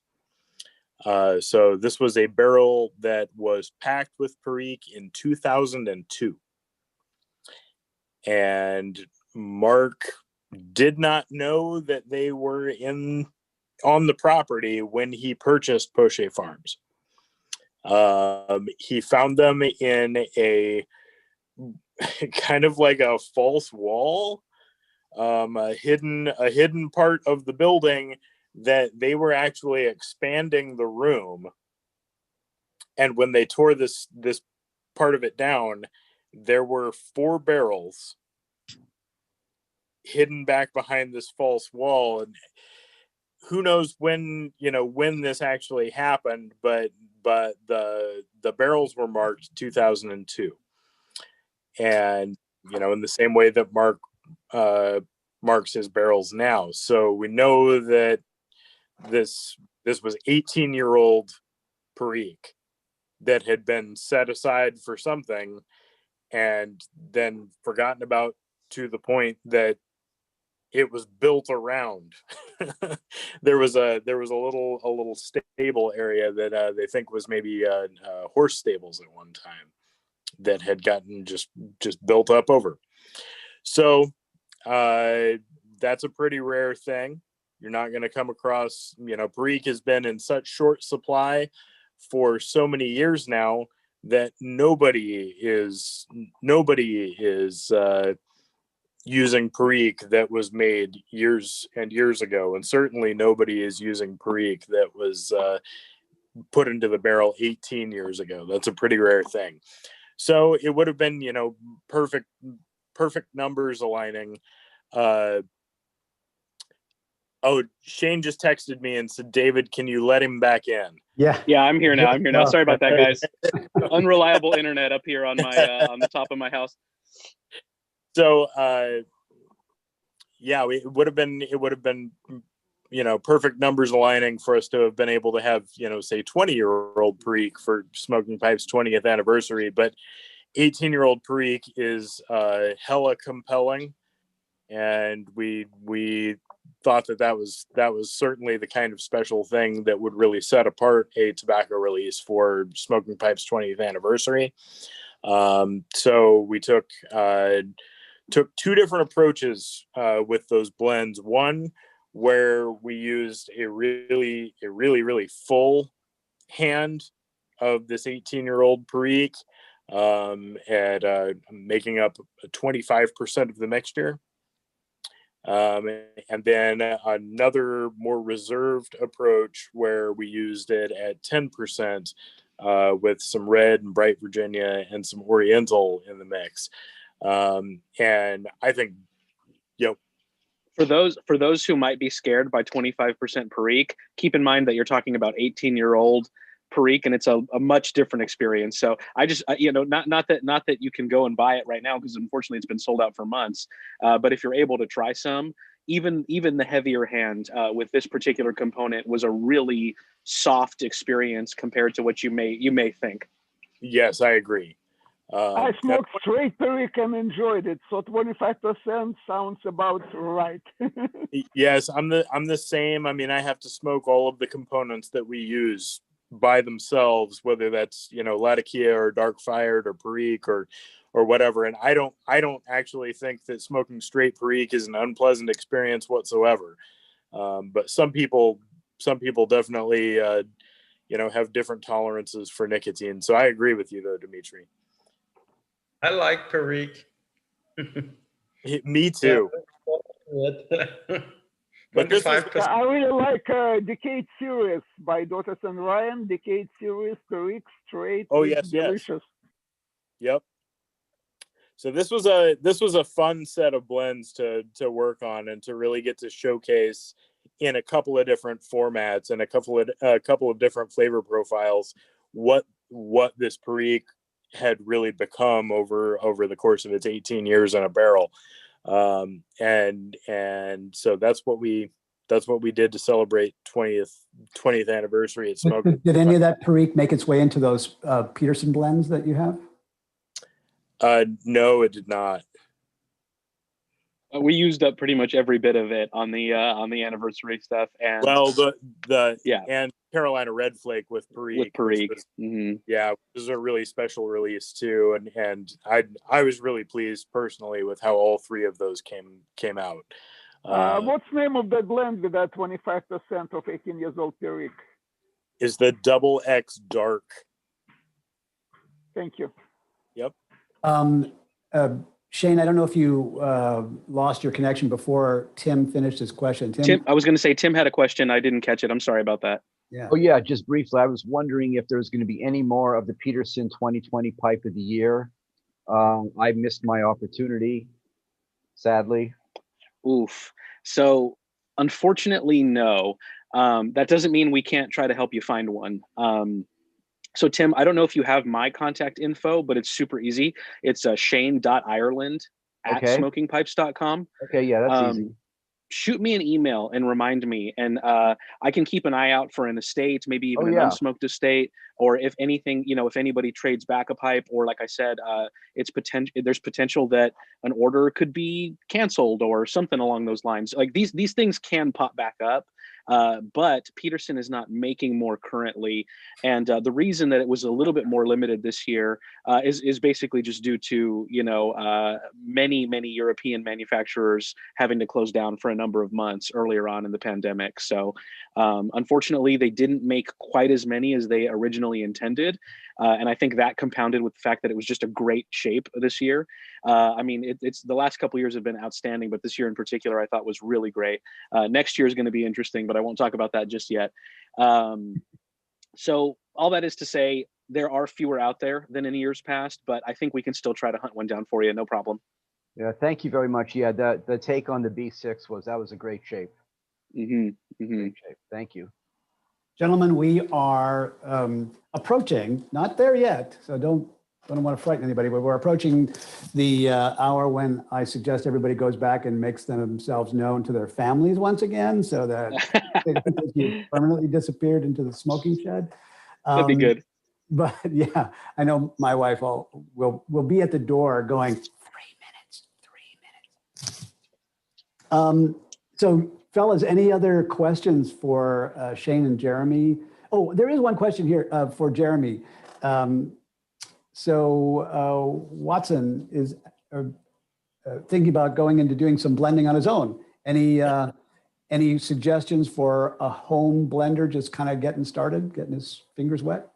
Yeah, so most of it was like, how do I start to source some of the individual components? So like, I usually mix, like I'll buy a lot of Latakia or Perique from you guys and kind of spruce up some of the bulk blends I buy. But how do I source like individual components like dark fired and bright Virginias and dark Burleys, things like that?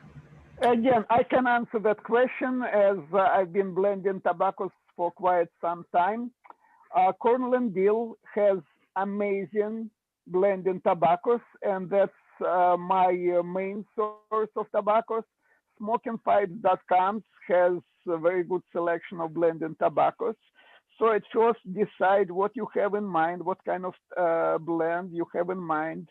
Buy small quantity of different tobaccos. Try each component individually so you can understand better what it will contribute to the blend. When I'm blending something new, I usually make a few different versions with different proportions. I make 16 grams of each. That's easily converted into pound or half pound or whatever. I make a few different versions like 3, 4, 5. I smoke each of them. I let them sit for minimum 1 week, better 2-3 weeks before I try them, before I smoke them. I try them, decide which one I like better, and think what I can do to improve it. Add something, remove something. I make another 2-3 versions, let them sit for a while, smoke them again, and I do it until I get desired result. Dimitri, I totally agree with your approach there, and it's pretty much what I would suggest to anyone who is interested in a home blender. Watson, one thing that I would add to what Dimitri has said is that it is really useful to have a scale that is made for doing something like making bullets. Yeah, I use a jewelry scale. Yeah, I use small jewelry scale. Yes, exactly. Which is because you precise can make, enough. Yes. It Because you can has precision 0.1 gram. That's usually good enough for tobacco blending. That's exactly right. That way you can be really precise and figure out what percentages you are working with in your successive test batches so that you're not using up all of the components that you have purchased, just making samples that may or may not do what you want them to. You can make as small as, as 1 gram or as big as, say, a half an ounce. And do different things with them. If you want to experiment with pressing them or other things, you can make basically 1 to a handful of blends of something, or bowlfuls of something, as opposed to blending 1 ounce and 2 ounces and using up your component that way. So, but yeah, other than that, I think Dimitri, you're dead on there. Jeremy, do you guys at C&D have any that is a sort of a single varietal or one, like if he only wants to get dark fired, or if he only wants to get yes, absolutely. Yep, we sell red Virginia, bright Virginia, white burley, dark fired Kentucky, Louisiana Perique. We sell Cyprian Latakia. We sell Turkish Izmir. Feel like there's something I'm missing there. Bright flake. So it's actually straight bright Virginia, but has been pressed into a flake and then chopped up. We offer cube cut, which chopped is cigar a leaf too, I believe. Yeah, we have chopped cigar leaf. To Dimitri's point about you have 2 different kinds of perique. You have actually granulated perique, which I love to use in my blend. Long cut perique and granulated perique. Long cut is I personally like long cut if I really want a more pronounced perique presence, even if I'm using a smaller quantity of perique, because the long ribbons of perique will matriculate their way through the bowl in a way where the flavor of the perique is really constant. Whereas with granulated perique, if you're using a smaller quantity of perique, it will come and go throughout the blend.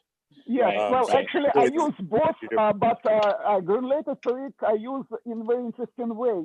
I use it in blends with Latakia. So before I blend everything else, I mix Latakia with granulated perique, because it's very moist. It sticks, those small particles sticks to Latakia. So in each puff where you get Latakia, you get perique as well. And only when I mix these 2 together, I add everything else, Virginias and Orientals. Very nice. That sounds good. As far as sourcing the blending components, Dimitri mentioned that a lot of them are available on smoking pipes. If you're not aware, the tobacco locator, we have a pipe locator, a tobacco locator, and a cigar locator. I think both on the mobile version of the site and the desktop version, they're in the right-hand corner. There's a cigar icon, a tobacco leaf, and a pipe. Those are really useful just for navigating a pretty vast selection of products in the first place. But in the tobacco locator, you can select and basically turn on and off either bulk or tinned options. But if you leave all of the components and the brands and everything else alone, you can click blending components under family. So instead of clicking Virginia, English, aromatic, etc., you can actually click blending components and it'll pull up everything that we have in both tinned and bulk. I use, and also I've done some blends with the whole leaf tobacco, unprocessed whole leaf tobacco, and that I get from Leaf Only, company based in Connecticut. They have really good supply and really good quality. So one last question to kind of like finalize the blending at home. Like the amount of time you usually like leave your blend for the flavors to melt. And then like I've heard pressing, like I've played around with pressing to kind of like shorten that time period. But like what's like a go-to for kind of like an amateur at home mixing up small jars? Minimum 1 week.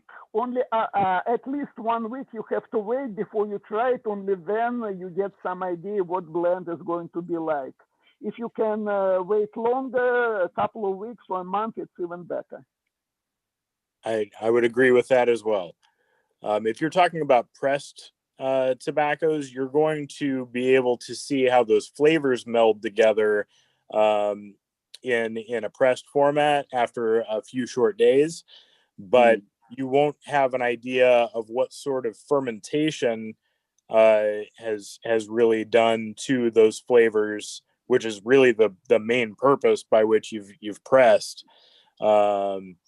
You've really done that more to accomplish some anaerobic fermentation as those flavors meld. You won't be able to assess that without some time passing, and I would recommend a week to 2 weeks. Yeah, I would also when say, I'm doing a pressed version, I usually press for like between 2 and 3 weeks. right. I would also say that in the beginning, especially if it's your first sort of stab. Now, I'm a blending novice. You know what I mean? I don't do a ton of this. I don't have nearly as much experience as Jeremy.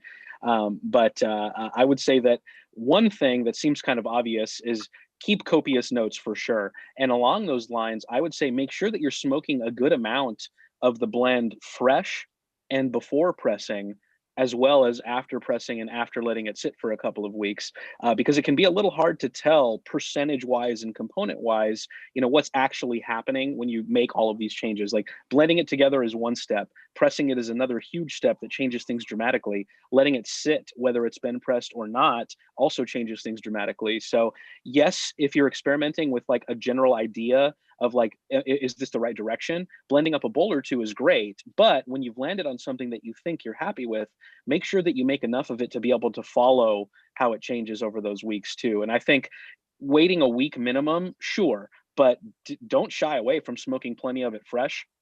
Don't shy away from checking in very often, because you might miss important changes that are happening otherwise. And in my experience, I think that taking a lot of notes and smoking through enough of a blend to get a good feel for how it's changing is also equally important. Yeah, absolutely right. I had some blend which I made. I tried after a week, after 2 weeks, and it didn't work. Then I just left it alone. I smoked it after about half a year, and it was totally different blend, and it was actually pretty good. Right. Jeremy, I have a question since we're closing in. I want to make sure I ask some of the questions from over there on YouTube. Sure. So 2 weeks ago, we had Eddie Gray from Pipe Nook on, and he talked about the special edition of the Savinelli pipe and the Matches 860 commemorative. And the question came up whether you had any plans to do a commemorative for Matches, but John Harden specifically, or a take on Haunted Bookshop. Right. So a couple of things there, and I've fielded a number of questions about this very thing in my email as well.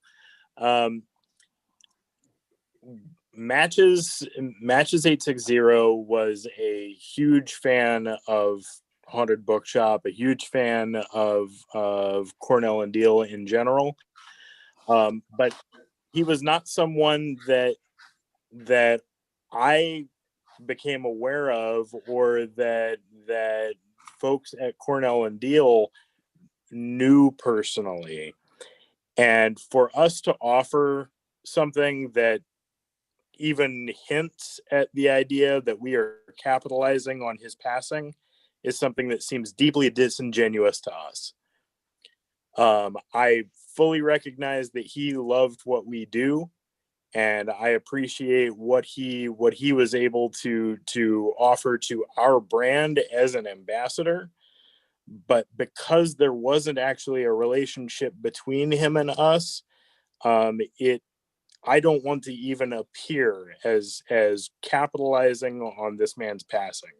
I fully respect him. I fully respect his family, and it doesn't seem right for us to stamp his name on something in commemoration that way and try and sell it that way. And that's why we haven't done anything. There are a lot of... That's terrific. With that? That's a wonderful answer. Yeah. Oh, totally get that. You know, there are a lot of people in our hobby that have passed away over the last several years, and it's a sticky thing to want to, on the one hand, recognize and commemorate, but on the other hand, is there does it look right? Does that make sense? And so that's why we haven't done anything. The other part of it is even his idea of like haunted pirate ship, mixing haunted bookshop and pirate cake, which again, I only found out about after his passing, unfortunately, but there are legal hoops that we have to jump through to be able to bring new things to market. And it is not the Wild West anymore in terms of, I've got an idea for a blend and I can just do that as a pipe tobacco manufacturer.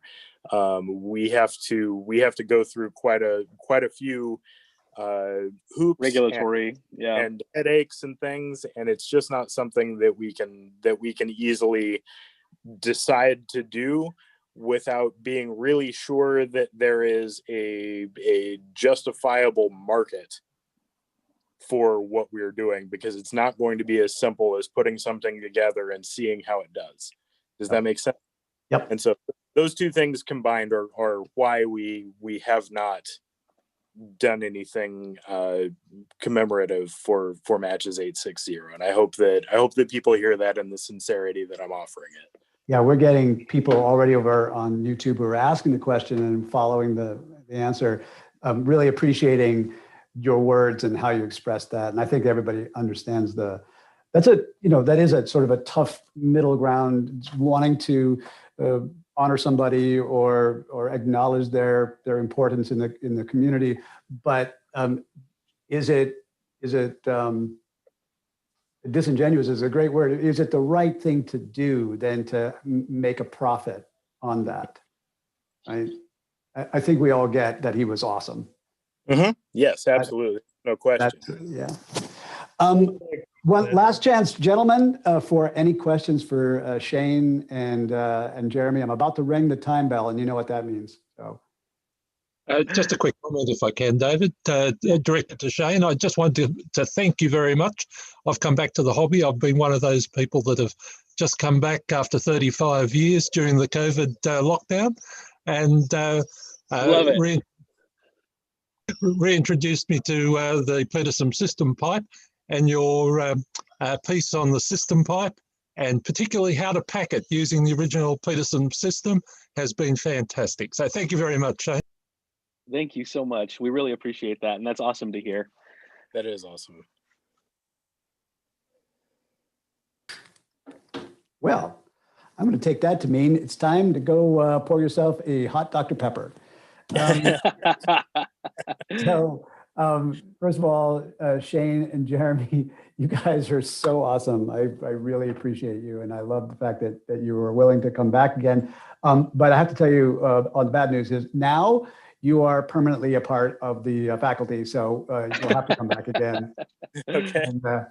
And talk absolutely about more stuff. And Shane, you and I'd love to chat with you about a whole tea show.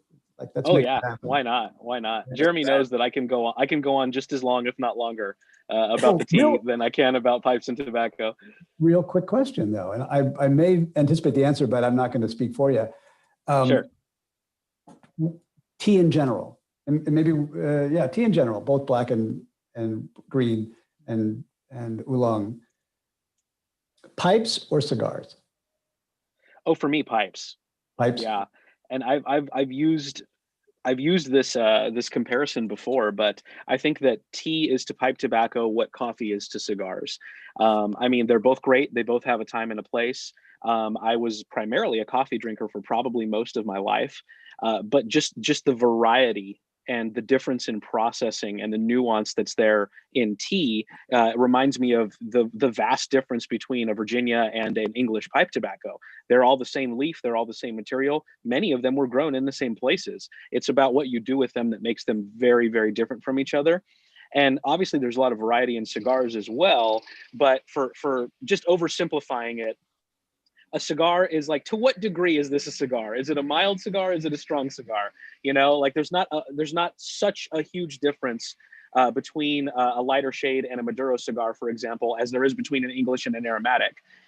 So I think the same thing, different roasts of coffee, different preparations of coffee yield a very similar result that is definitely nuanced and can be very different. But it's not like a mind-blowing, completely different beverage when you go from Earl Grey to a Japanese green tea, for example. Like if you told me that those weren't even both made from the same plant, I'd probably believe it up front, right? Same thing with Latakia and a Virginia.